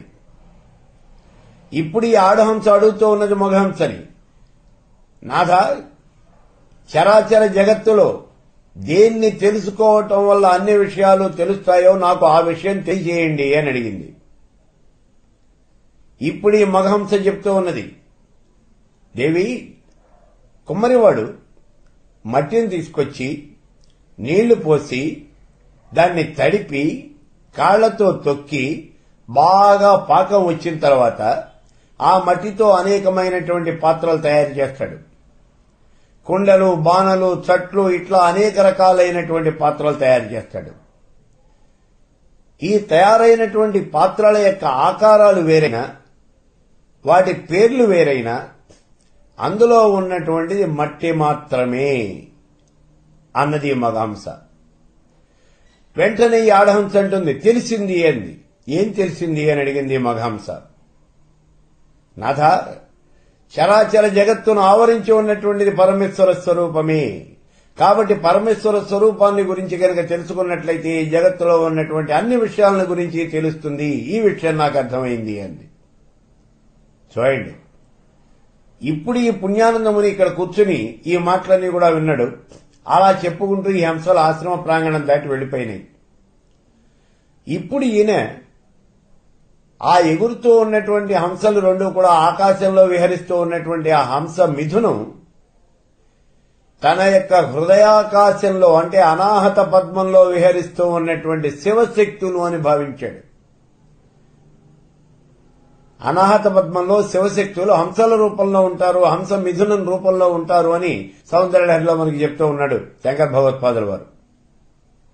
ఆ హంస మిథునమే తనకి ఈ రకంగా సాక్షాత్కరించింది, తనకే ఈ ఉపదేశం అంతా కూడా చేసింది అని భావించినటువంటి వాడై తాను విన్నటువంటి ఆ విషయాల్ని 55 సూత్రాలతో కామకళా విలాసము అనేటటువంటి గ్రంథాన్ని రాశాడు.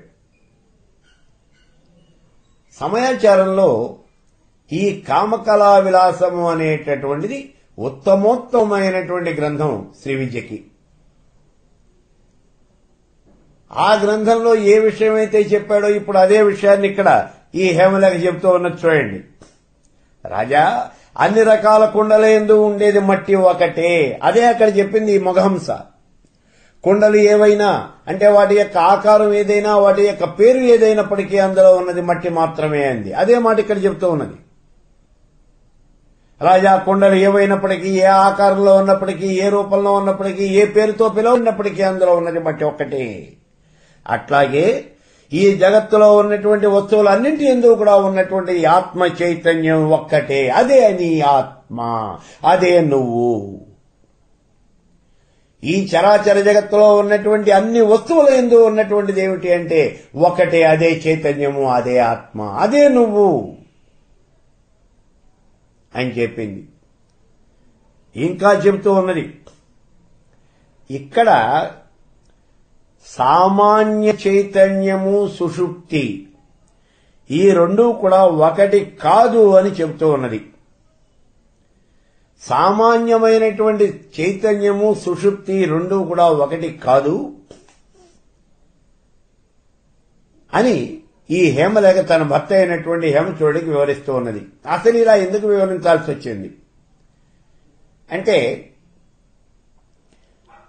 సామాన్యంగా మనకందరికీ కూడా ఉండేటటువంటి అనుమానమే. ఏమండి పరమేశ్వర స్వరూపము అని అంటే 3 అవస్థలయందు ఉండేటటువంటిది. మనం గతంలో కూడా చాలాసార్లు చెప్పుకున్నాం చూడండి. జాగ్రత్త స్వప్న సుషుప్తీనాం సాక్షిభూత్యై నమో నమః అన్నాం. ఆ పరమేశ్వరి ఎవరు అంటే విశ్వరూప, జాగరణి, స్వపంతి, శ్రేయసాత్మిక, సుప్త, ప్రాజ్ఞాత్మిక, తుర్య, సర్వావస్థ వివర్జిత, అవస్థాతీతమైనటువంటిది అని అవస్థా పంచకము అని ప్రత్యేకంగా లలితాశాస్త్రంలో చెప్పాడు ఈ నామాలు. ఇప్పుడు నేను చెప్పినటువంటి లలితాశాస్త్రంలో ఉన్నటువంటి నామాలే. శ్రీ విద్యను గురించి కనుక మనం తెలుసుకోవాలి అన్నట్లయితే లలితా సహస్రం గురించి మనం క్షుణ్ణంగా కనుక చదివినట్లయితే శ్రీ విద్య అనేది మనకు అవగతం అవుతుంది. కొంచెం కూడా కాదు, పూర్తిగా అవగతం అవుతుంది. ఇప్పుడు అందరూ అనుకునేటటువంటిది ఏమిటి అంటే, సుషుప్తి అనేటటువంటిది అంటే ఈ అవస్థల్లో జాగ్రత్తావస్థ, స్వప్నావస్థ, సుషుప్తి, ఈ మూడింటిలోనూ సుషుప్తి అనేటటువంటి అవస్థ ఉన్నది. ఇది నిర్వికల్పమైనటువంటి సమాధి అని అనుకుంటారు. అది కాదు. ఆ విషయం చెప్పడానికే ఇక్కడ ఈ హేమలేఖ ఇలా ప్రారంభిస్తూ ఉన్నది. సామాన్య చైతన్యము సుషుప్తి రెండు ఒకటి కాదు అని చెప్తూ ఉన్నది. సామాన్య చైతన్యము అంటే ఏమిటి? ఇదే చైతన్యం, పరమేశ్వర స్వరూపం అంటే నిర్వికల్పమైనటువంటి సమాధి. సుషుప్తి ఈ రెండు ఒకటి కాదు. నిర్వికల్ప సమాధి, సుషుప్తి రెండు ఒకటి కాదు. ఎందుకని అంటే సుషుప్తి అనేటటువంటిది ఒక అవస్థ. అవస్థ అంటే కొంతకాలం మాత్రమే ఉండేటటువంటిది. నువ్వు నిద్రపోయే వరకే ఈ సుషుప్తి అవస్థ అనేది ఉంటుంది. సుషుప్తి అంటే గాఢమైనటువంటి నిద్ర. ఈ గాఢమైనటువంటి నిద్ర ఎంతసేపు పోతావు నువ్వు? కొంచెం సేపు మాత్రమే నిద్రపోతాడు. ఓ అరగంట పడుకుంటాడు, గంట పడుకుంటాడు. ఈ గాఢమైనటువంటి నిద్ర అంటే పోనీ 4 గంటలు పడుకుంటాడు, అంతకన్నా ఎక్కువ పడుకోడు. ఆ సమయం తర్వాత ఈ అవస్థ అనేది ఉండదు ఇంకా. కాబట్టి అవస్థ అనేటటువంటిది కొంతకాలానికి మాత్రమే పరిమితం అయి ఉంటుంది. కానీ ఇక్కడ సామాన్య చైతన్యం, ఈ చైతన్యము అనేటటువంటిది ఎప్పుడూ ఉంటుంది. ఈ సుషుప్తికి సామాన్యమైనటువంటి చైతన్యానికి మధ్యలో ఉండేటటువంటి తేడా, ఈ రెండింటికి ఉన్నటువంటి తేడాలు గుర్తించడానికి ఇక్కడ కొన్ని మార్గాలు చెప్తూ ఉన్నది. ఏమిటి అంటే, నిద్రా జాగ్రన్ మధ్య భాగే సంవిద్ భేదాంతరే తథా మధ్యే సంవిద్యేజ్యయోశ్చ సూక్ష్మబుద్ధ్యా విలక్షయ అని చెప్తూ ఉన్నది ఇక్కడ. అంటే ఇక్కడ సామాన్యమైనటువంటి చైతన్య స్థితి కూడా సుషుప్తిలాగానే ఉంటుంది అని మనకున్నటువంటి అనుమానం. ఇది ఒక అనుమానం, ఇది కాదు అని చెప్తూ ఉన్నది ఇక్కడ. ఇలా మనం చెప్పడం కుదరదు. సుషుప్తి అనేది సామాన్య చైతన్యం అని చెప్పడం కుదరదు అంటోంది. ఎందుకని అంటే ఇక్కడ ఈ రెండింటికి మధ్యన ఉన్నటువంటి తేడా ఎక్కడ ఉంది అంటే, నిద్రా జాగ్రన్ మధ్య భాగే సంవిద్భేదాంతరే తథా మధ్యే సంవిద్యేజ్యయోశ్చ సూక్ష్మబుద్ధ్యా విలక్షయ అని చెప్తూ ఉన్నది ఇక్కడ. ఈ 94వ శ్లోకంలో చెప్తుంది 9వ అధ్యాయంలో. ఏమిటి? సామాన్యమైనటువంటి చైతన్యము అనేది ఒక ప్రత్యేకమైనటువంటి స్థితిలో మాత్రమే కాదు, అన్ని దశల్లోనూ ఉంటుంది, అన్ని స్థితుల్లోనూ ఉంటుంది. మనం ఇందాకే చెప్పుకున్నాం చూడండి. అవస్థ అనేటటువంటిది కొంతకాలానికి మాత్రమే పరిమితమై ఉంటుంది. కానీ చైతన్యం అనేది పరిమితం అయి ఉండదు. చైతన్యం అనేది సర్వకాల సర్వావస్థల యందు ఉంటుంది, ఎప్పుడూ ఉంటుంది.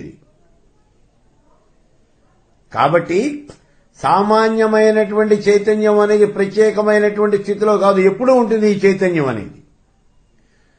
దాన్ని గుర్తించడానికి అనువైనటువంటి దశలు ఇప్పుడు నీకు చెప్తానయ్యా విను అని చెప్తూ ఉన్నది. నిద్రా జాగ్రత్త మధ్య భాగే, నిద్రా జాగ్రత్తలకు మధ్యన ఉన్నటువంటి అతి సూక్ష్మమైనటువంటి కాలంలోనూ ఈ సామాన్య చైతన్యం ఉంటుంది. నిద్రా జాగ్రత్త అవస్థ ఈ రెండింటికి మధ్యలో ఉన్నటువంటి సూక్ష్మమైనటువంటి కాలం. అలాగే రెండు విషయాల మధ్య కాలంలో మూడోది ద్రష్ట అయినటువంటి ఆత్మ చైతన్యానికి దృశ్యమైనటువంటి చైతన్యానికి మధ్యలో ఉన్నటువంటి కాలంలో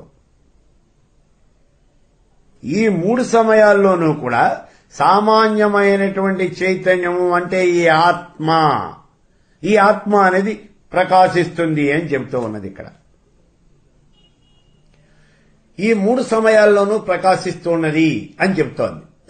ఈ మూడు సమయాలు ఏమిటో, అది ఎలా ఆత్మ ప్రకాశిస్తుందో చాలా జాగ్రత్తగా వినండి. ఇక్కడ మొట్టమొదటిది నిద్ర జాగ్రత్త అవస్థ ఈ రెండింటికి ఉన్నటువంటి మధ్యకాలంలో ఈ చైతన్యము అనేది ప్రకాశిస్తుంది అని చెప్తూ ఉన్నాడు.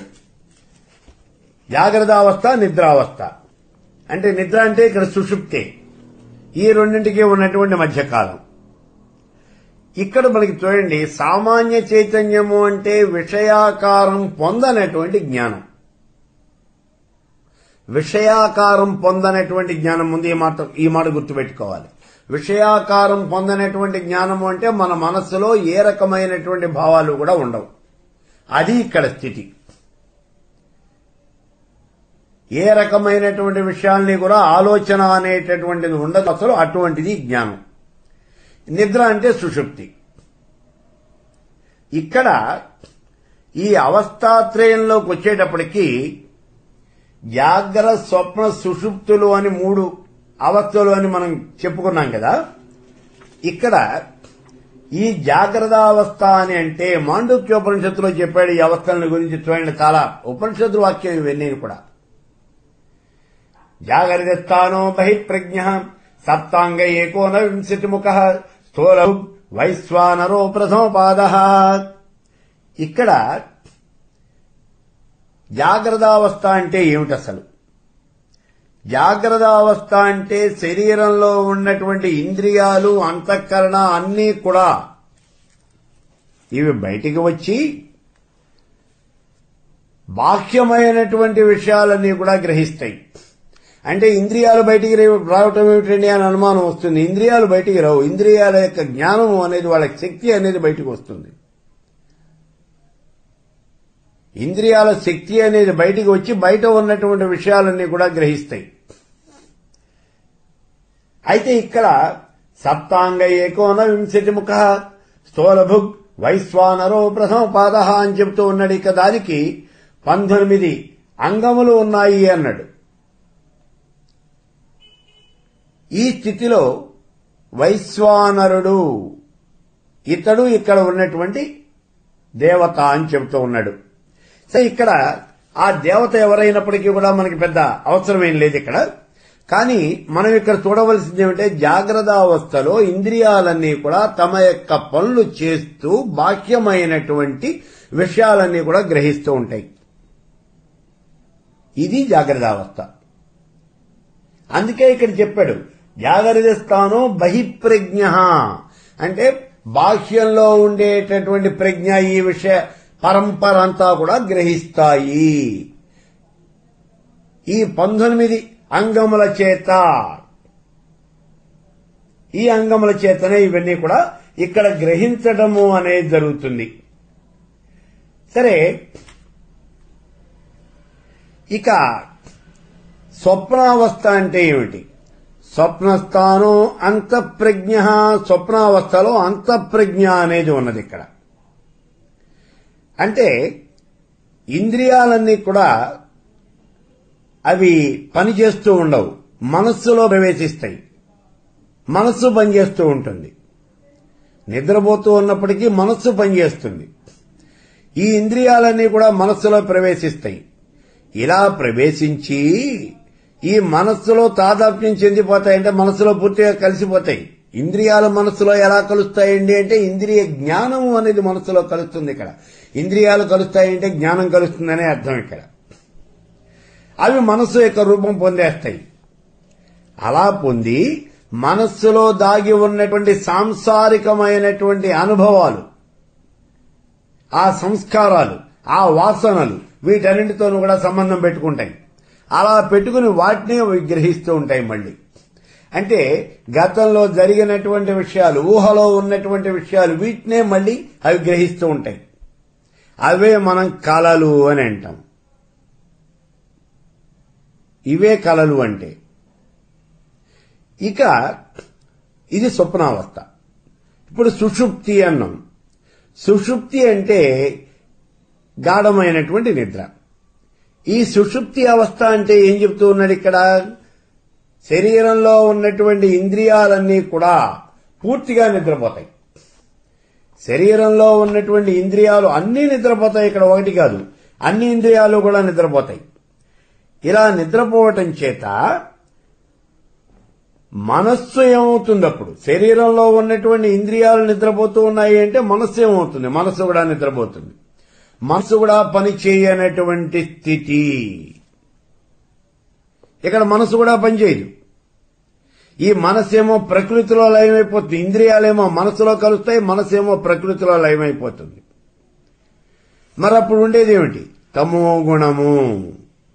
ఈ తమో గుణం ప్రకృతిలోనే ఉన్నటువంటి సత్వ రజ గుణాలు, ఈ సత్వగుణం రజోగుణం, ఈ రెండు గుణాలని కూడా పూర్తిగా ఆవరించేస్తుంది. అందుకే సుషుప్తి అనేది తమోగుణ ప్రధానమైనటువంటిది అని చెప్తూ ఉన్నాము. తమో గుణంలో ప్రధానమైనటువంటిది ఏమిటి అంటే నిద్ర, అలసత్వము. ఇదే కదా మనకి భగవద్గీతలో చెప్పింది. ఇక్కడ తమో గుణం అది ఆవరించి ఉంటుంది ఈ నిద్రలో. అందుకే చూడండి, ఈ నిద్ర నుంచి లేచిన తర్వాత నేను హాయిగా పడుకున్నాను, చాలా సుఖంగా ఉన్నది అంటాడు. అదే తమో గుణం యొక్క సంబంధం. ఇక్కడ ఈ తమో గుణం ఏం చేస్తోంది? సత్వగుణాన్ని రజోగుణాన్ని పూర్తిగా ఆవరించేస్తోంది. మరి ఇటువంటి స్థితిలో ఆత్మ అనేది కనిపించి కనిపించినట్టుగా ప్రకాశిస్తూ ఉంటుంది. అది ఇక్కడ వచ్చేది. ఆత్మ అనేది కనిపించి కనిపించినట్టుగా ప్రకాశిస్తుంది, కానీ తమో గుణం ఉన్నటువంటి స్థితి. అయితే మనస్సు ఏమవుతోంది? విషయాల మీదకి వెళ్ళాలా, విషయోన్ముఖం కాలా. అందువల్ల ఆత్మ విషయాల్ని గ్రహించదు. ఆత్మ విషయాల్ని గ్రహించాలంటే మనస్సు ద్వారా గ్రహించాలి. మనస్సేమో విషయోన్ముఖం కాలా. కాబట్టి ఆత్మకి విషయాలని గురించి ఏమీ తెలియదు, ఆత్మ విషయాల్ని గ్రహించదు. అందుకని ఈ ఆత్మ విషయాకారం పొందదు. అప్పుడు పూర్తిగా పైకి రానటువంటి ఈ తమో గుణం ఆత్మని మాత్రం ఆవరించలేదు. అందువల్ల ఆత్మ నిరాకారంగా ప్రకాశిస్తుంది. దీన్ని సామాన్య చైతన్యము అని అంటారు. జాగ్రత్త అవస్థకి, ఇప్పుడు ఈ నిద్రావస్థకి, ఈ రెండింటికి మధ్యలో ఉన్నటువంటి ఈ సమయాన్ని సామాన్య చైతన్యము అంటారు. ఇది నిర్వికల్పమైనటువంటి స్థితి. ఆ స్థితిలో మనస్సు కూడా నిద్రపోతుంది, సంకల్ప వికల్పాలే ఉండవు. అందుకే నిర్వికల్పమైనటువంటి స్థితి అని అంటారు. అలాగే రెండు భిన్నమైనటువంటి జ్ఞానాల మధ్యన ఉండేటటువంటి స్థితి. అంటే రెండు భిన్నమైనటువంటి జ్ఞానాల మధ్య సామాన్య చైతన్యము అనేది ఇక్కడ ప్రకాశిస్తుంది. ఇందాకేమో జాగ్రత్తావస్థకి నిద్రావస్థకి మధ్యలో ప్రకాశిస్తుంది అన్నాం. ఇక్కడ రెండు భిన్నమైనటువంటి విషయ జ్ఞానాల మధ్య, అంటే ఇక్కడ ఘటాకారానికి పటాకారానికి, ఘట జ్ఞానము పట జ్ఞానము, ఘటాకారానికి సంబంధించినటువంటి జ్ఞానం, పటాకారానికి సంబంధించినటువంటి జ్ఞానం. పటము అంటే వస్త్రం, ఘటము అంటే కుండ. కుండకి సంబంధించినటువంటి జ్ఞానం అంతా తెలుసుకున్నాం. ఇప్పుడు వస్త్రానికి సంబంధించినటువంటి జ్ఞానం తెలుసుకోవడానికి వెళుతూ ఉన్నాం. దీని మీద నుంచి దృష్టి దాని మీదకి మరలుస్తూ ఉన్నాం. ఈ మధ్యలో ఇక్కడ ఏమవుతుంది? నీ మనస్సులో ఏ రకమైనటువంటి ఊహ కూడా ఉండదు. అటువంటి స్థితిలో ఈ రెండు జ్ఞానాలకి మధ్యకాలంలో ఉండేటటువంటిది అదే సామాన్యమైనటువంటి చైతన్యము. ఇందాక జాగ్రత్త అవస్థకి నిద్రావస్థకి మధ్యలో ఉండేటటువంటి స్థితి సామాన్య చైతన్యం. ఇప్పుడు ఘటాకారం, ఈ ఘటాకార జ్ఞానానికి పటాకార జ్ఞానానికి మధ్యలో ఉండేటటువంటి ఈ సమయం ఉన్నది, అది సామాన్యమైనటువంటి చైతన్యం. ఇది నిరాకారమైనటువంటి జ్ఞానం. ఇక మూడవది దష్ట చైతన్యానికి దృశ్య చైతన్యానికి మధ్యలో ఉండేటటువంటిది, ఈ కాలంలో మధ్యకాలంలో ఉండేటటువంటిది ఏదైతే ఉన్నదో అది సామాన్యమైనటువంటి చైతన్యము. అంటే ఉదాహరణ చూడండి, నీళ్లున్నాయి, అవి చెరువులో ఉన్నాయనుకోండి, నీళ్లకు ఆకారం అనేది లేదు. చెరువులో ఉంటే చెరువు ఆకారంలో ఉంటాయి, పొలంలో ఉంటే పొలం ఆకారంలో ఉంటాయి, తొట్టెలో వస్తే తొట్టె ఆకారంలో ఉంటాయి. నీటికి ఆకారం అనేది లేదు. ఇప్పుడు చెరువులో ఉన్నటువంటి నీళ్లు పొలంలోకి ప్రవహిస్తూ ఉన్నాయి. ఇలా ప్రవహిస్తూ ఉన్నప్పుడు ఏ ఆకారంలో ఉన్నాయి, ఇది ఇక్కడ చూడండి. ఇక్కడ ఏ ఆకారము ఉండదు, అది అటువంటిది ఇక్కడ స్థితి. పొలంలో ఉన్నప్పుడు పొలం ఆకారంలో ఉన్నాయి, చెరువులో ఉన్నప్పుడు చెరువు ఆకారంలో ఉన్నాయి.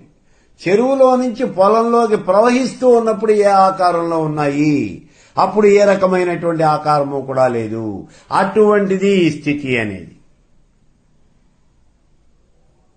ఈ రెండింటికి మధ్యన ఉన్నటువంటి స్థితి, ఇది సామాన్యమైనటువంటి చైతన్యము.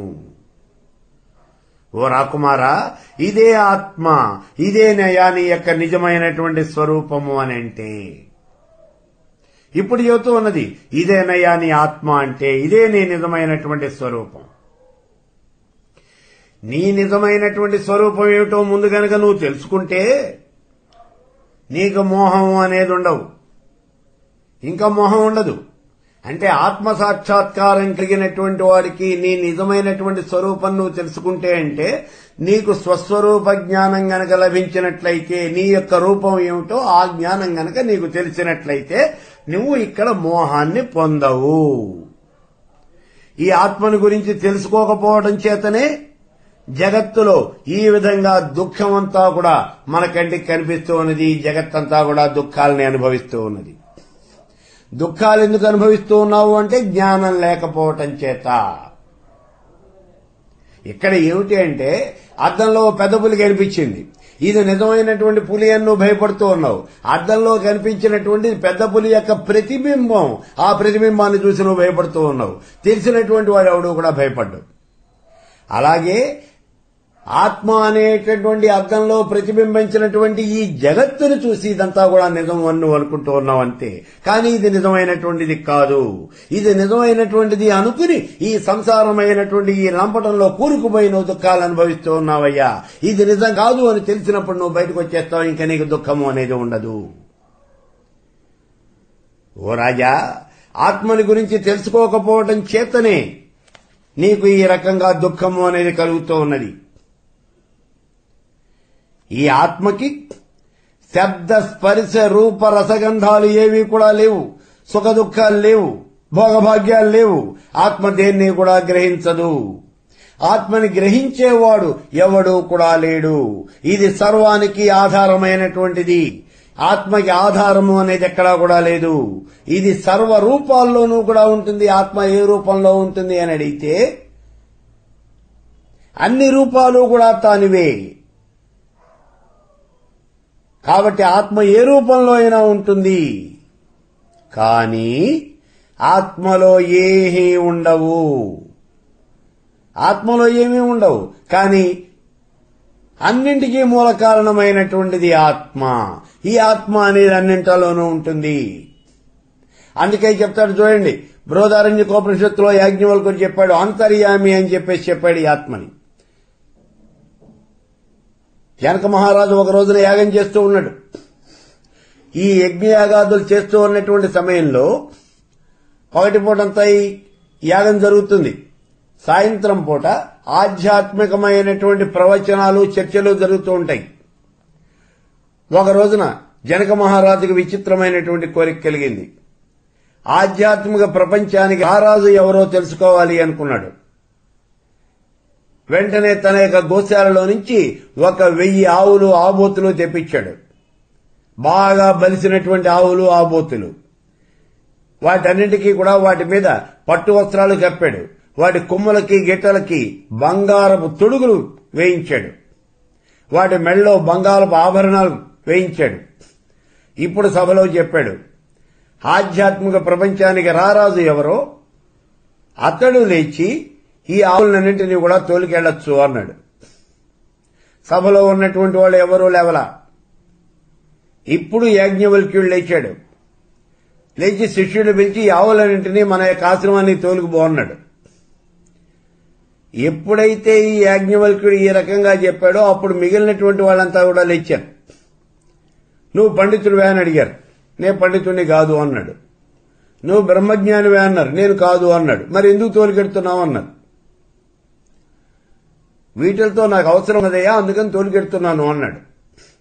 అలా కుదరదు, మమ్మల్ని అందరినీ కూడా జయించి ఆ తర్వాత మాత్రమే వీటిని నువ్వు తోలుకెళ్లాల్సింది అన్నారు. సరే కానివ్వండి అన్నాడు యాజ్ఞవల్క్యుడు. వాదన ప్రారంభమైంది. ఇలా వాదనలు జరుగుతూ ఉన్నటువంటి సమయంలో ఉద్దాలకుడు లేచి అడిగాడు, అంతర్యామి అంటే ఎవరో వివరించవలసింది అన్నాడు యాజ్ఞవల్క్యుడిని. ఇప్పుడు ఈ యాజ్ఞవల్క్యుడు చెబుతూ ఉన్నాడు, ఆకాశంలో ఉంటాడు, ఆకాశం అతడిని ఎరగదు, ఆకాశమే అతడి శరీరం. ఆకాశంలో ఉంటూనే ఆకాశాన్ని నియంత్రిస్తాడు, అతడే అంతర్యామి, అతడే ఆత్మ. వాయువులో ఉంటాడు, వాయువు అతడిని ఎరగదు, వాయువే అతడి శరీరం. వాయువులో ఉంటూనే వాయువుని నియంత్రిస్తూ ఉంటాడు, అతడే అంతర్యామి, అతడే ఆత్మ. అలాగే పంచభూతాల్లో ఉంటాడు, నక్షత్రాల్లో ఉన్నాడు, సూర్యుల్లో ఉన్నాడు, చంద్రుల్లో ఉన్నాడు. ఇవి ఏవి కూడా అతన్ని ఎరగవు. వీటిల్లో ఉంటూనే వీళ్ళందరినీ కూడా నియంత్రిస్తూ ఉంటాడు, అతడే అంతర్యామి, అతడే ఆత్మ అని చెప్పాడు. అదే విషయం ఇక్కడ చెబుతూ ఉన్నది చూడండి. ఈ పరమేశ్వర స్వరూపం, ఈ ఆత్మ అనేది సర్వరూపాలతోనూ ఉంటుంది. అన్నింటికీ ఆధారమైనటువంటిది అదే, అన్నింటినీ నడిపించేటటువంటిది అదే. కానీ ఇందులో మాత్రం ఏహే ఉండవు. అన్నింటికీ కావలసినటువంటిది ఈ చైతన్యమే, కానీ చైతన్యానికి మాత్రం ఏది అవసరం లేదు.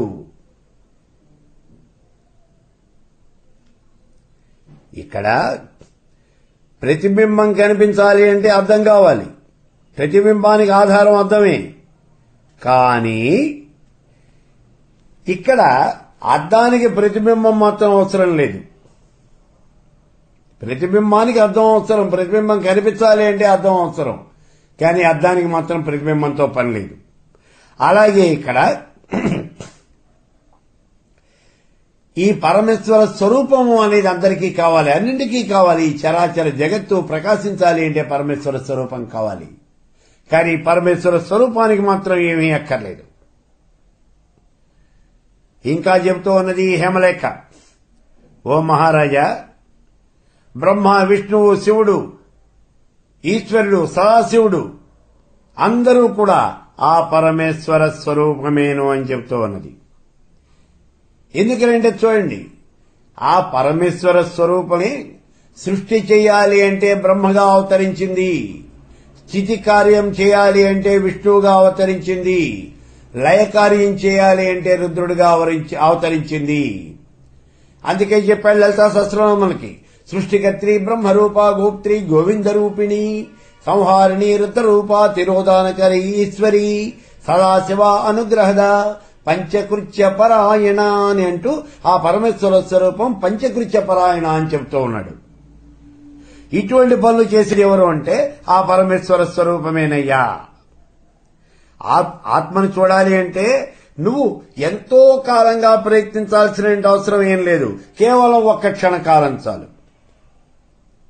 కొంచెం సేపు నీ మనస్సును బాహ్యమైనటువంటి వస్తువుల వైపు వెళ్లకుండా చేసి, బాహ్య దృశ్యాలు ఏవి కూడా నీ మనస్సులో ప్రతిబింబించకుండా గనక నిరోధించినట్లయితే అప్పుడు నీకు ఈ ఆత్మ అనేది ప్రత్యక్షమవుతుంది, ఆత్మ అనేది నీకు కనిపిస్తుంది. ఆ స్థితి ఏదైతే ఉన్నదో అదే ఆత్మ. ఇందాక చెప్పాడు చూడండి, జాగ్రత్తావస్థకి నిద్రావస్థకి మధ్యలో ఉన్నటువంటి కాలం ఏదైతే ఉన్నదో అదే సామాన్యమైనటువంటి చైతన్యం అన్నాడు. ఇటువంటి స్థితిని మనం కూడా అనుభవిస్తూనే ఉంటాం. చూడండి, కొన్నిసార్లు ఏవైనా విషయాలు విన్నప్పుడు మనం అవాక్కైపోతాం, ఏం మాట్లాడలేము, స్తంభించిపోతాం. శరీరం అంతా కూడా పనిచేయటం మానేస్తుంది. అలా కొయ్యబారిపోయి అట్లా చూస్తూ ఉంటాం. ఆ సమయంలో మనస్సు పనిచేయదు. ఇటువంటి స్థితి మనకు 1-2 సెకండ్లు మాత్రమే ఉంటుంది, ఎక్కువసేపు ఉండదు. ఏదైనా మనం ఊహించనటువంటి విషయాలు గనక విన్నట్లయితే, ఎక్కడైనా ఎవరికైనా ప్రమాదం జరిగింది అని వింటేనో, లేకపోతే అనుకోకుండా నీకో 10 కోట్ల రూపాయల లాటరీ వచ్చింది అని వింటేనో, ఇటువంటి విషయాలు ఏమైనా గనక విన్నట్లయితే అప్పుడు మన శరీరం పనిచేయడం మానేస్తుంది, స్తంభించిపోతుంది, నిశ్చలమైపోతుంది. శరీరంలో మనస్సు కూడా పనిచేయదు, అలా అవాక్కైపోతాం. అటువంటి స్థితిలో అదే స్థితి సామాన్యమైనటువంటి చైతన్యము. అందుకే చెబుతోంది ఇక్కడ ఈ హేమలేఖ. ఆత్మని చూడాలి అంటే నువ్వేదో ఎంతో కాలం ప్రయత్నం చేయక్కర్లేదయ్యా, ఒక్క క్షణకాలం చాలు. ఏమిటి అంటే మనస్సును బాహ్య వస్తువుల వైపు, బాహ్య విషయాల వైపు వెళ్లకుండా చేయి. ముందు మనస్సును నిశ్చలం చేయి, చాలు. బాహ్య విషయాలు ఏవి కూడా, బాహ్యమైనటువంటి దృశ్యాలు ఏవి కూడా నీ మనస్సులోకి రాకుండా చేయి, చాలు. అప్పుడు నీకు ఆత్మ సాక్షాత్కారం జరుగుతుంది, ఆ ఒక్క క్షణం. అయితే రూపం లేనటువంటి ఆత్మను చూడటం ఎట్లాగా అని నీకు అనుమానం వస్తుంది. ఈ అనుమానం మనందరికీ వచ్చేదే. అటువంటి అనుమానాలన్నీ కూడా ఈ హేమచూయుడి ద్వారా చెప్పిస్తూ ఉన్నాడు ఇక్కడ. హేమచూయుడి వాడికి అనుమానం వచ్చినట్టుగా ఇక్కడ చెబుతూ ఉన్నారు. కానీ ఈ అనుమానం నిజానికి మనకొచ్చేది. రూపం లేనటువంటి ఆత్మని మనం ఎలా చూస్తాము అనేటటువంటిది మన అనుమానం. ఈ అనుమానానికే చెబుతూ ఉన్నాడు, ఇలా నువ్వు ఎప్పుడూ కూడా అనుమానించద్దయ్యా, ఉన్నాను అనేటటువంటి భావనతో మాత్రమే శుద్ధమైనటువంటి నీ ఆత్మని చూడు. ఎందుకని అంటే అప్పుడే పుట్టినటువంటి పిల్లవాడు ఉన్నాడు. ఆ పిల్లవాడు ఉన్నాను అనేటటువంటి స్ఫూర్తితో మాత్రమే ఉంటాడంతే, అదే భావన. అటువంటి భావనతో నువ్వు ఆత్మని దర్శించడానికి ప్రయత్నం చెయ్యి అని చెబుతూ ఉన్నది. అయితే మనస్సును నిగ్రహించాలి అని అన్నాం మనం. మనస్సుని ఎలా నిగ్రహించాలి మళ్ళీ అనుమానం మనకి. మనస్సును నిగ్రహించడం ఏంటంటే ఇది ఏమన్నా చేతనయ్యే పనే? ఎవరికన్నా జరుగుతుందా అట్లాగా? ఎలా మనస్సును నిగ్రహిస్తాము, ఇది మనకు వచ్చే అనుమానం. బాహ్యమైనటువంటి విషయాల మీదకి పరుగులు పెడుతూ ఉన్నటువంటి మనస్సుని ఒక్కసారిగా ఆపి ఆ దృష్టిని అంతర్ముఖం చేయి, చాలు. నువ్వు ఇంకేం చేయక్కర్లేదు. దృష్టిని ఎప్పుడైతే అంతర్ముఖం చేశావో అప్పుడు నువ్వు మనస్సును నిరోధించినట్టే అయిపోయింది. మనస్సును నిగ్రహించేశావు. అయితే ఆ సమయంలో నేను చూస్తున్నాను అని కూడా నువ్వు అనుకోకూడదు. ఆ భావన కూడా నీలో ఉండకూడదు. కేవలం గుడ్డివాళ్లాగా ఉండాలంతే. మనస్సును నిశ్చలం చేయి. అంటే మనోవ్యాపారము అనేది ఏది కూడా ఉండకూడదు. ఏ వ్యాపారం ఉండకూడదు. నేను చూస్తున్నాను అనేటటువంటిది కూడా ఒక వ్యాపారమే, అందుకని అది కూడా ఉండకూడదు. ఇక్కడ దర్శనము అదర్శనము ఈ రెండింటిని కూడా వదిలివేయాలి. చూడటము చూడకపోవటం, దీన్ని కూడా వదిలిపెట్టేసేయి. ఇప్పుడు చూడటము లేదు, చూడకపోవటము లేదు, అటువంటి స్థితి. ఆ స్థితిలో ఏదైతే మిగిలిందో అదే నువ్వు, అదే నీ యొక్క ఆత్మ. దాన్నే నువ్వు సేవించాలి అని చెప్తూ ఉన్నది. చూడటము లేదు, చూడకపోవటము లేదు, అటువంటి స్థితిలో మిగిలినటువంటిది ఏదైతే ఉన్నదో అదే నువ్వు. అందుకే ఇక్కడ ఈ అవస్థలన్నింటికీ గనక దాటినట్లయితే విశ్వరూప జాగరణి స్వపంతి తేజసాత్మిక సుప్త ప్రాజ్ఞాత్మిక తుర్య సర్వావస్థ వివర్జిత. పరమేశ్వర స్వరూపం ఎక్కడ ఉంటుంది అంటే ఈ అవస్థలన్నీ వదిలిపెట్టేసినటువంటి తరువాత. జాగ్రత్త అవస్థ, స్వప్నావస్థ, సుషుప్తి ఇవి కూడా వదిలిపెట్టేసింది. తురియం కూడా వదిలిపెట్టేసింది. తురియాతీతమైనటువంటి స్థితి, అవస్థ రహితంగా ఉన్నటువంటి స్థితి. అటువంటి స్థితిలో నీ యొక్క నిజమైనటువంటి రూపాన్ని నువ్వు గుర్తించవలసింది అని చెబుతూ ఉన్నది. కాబట్టి ఓ హేమచుడా, ఓ నాథ, ఓ రాజా, నువ్వు ఈ రకంగా చేయవయ్యా. ఇలా గనక సేవించినట్లయితే నీకు ఆత్మదర్శనము అనేది అవుతుంది. దర్శనము అదర్శనము అనేటటువంటి వాటిని రెండు వదిలిపెట్టే అప్పుడు ఆ స్థితిలో ఏదైతే మిగులుతుందో అదే నువ్వు, అదే నీ ఆత్మ, దాన్నే నువ్వు సేవించాలి అని చెప్పింది హేమలేఖ. భార్య చెప్పినటువంటి ఈ ఉపదేశం అంతా కూడా విన్నాడు. ఆత్మదర్శనం చేసుకుని ఈ బాహ్య జగత్తంతా కూడా మర్చిపోయి చాలా కాలం ఆయన సమాధి స్థితిలో ఉండిపోయాడు. ఇలా హేమలేఖ యొక్క భర్త అయినటువంటి ఈ హేమచూడు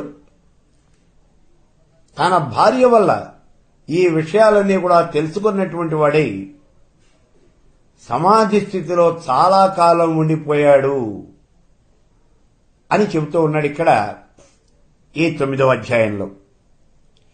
అయితే ఈ 9వ అధ్యాయంలో హేమలేఖ ఆత్మస్వరూపాన్ని, అసలు ఆత్మ అంటే ఏమిటి, ఆత్మస్వరూపం అంటే ఏమిటి, ఇవన్నీ కూడా వివరించింది మనకి. ఈ ఆత్మస్వరూపాన్ని గురించి హేమలేఖ చెప్పినటువంటి విషయాలని కూడా మనం చెప్పుకున్నాం. అంతేకాకుండా ఉపనిషత్తుల్లో ఈ ఆత్మస్వరూపాన్ని గురించి ఏం చెప్పారో కూడా ఒక్కసారి చూద్దాం.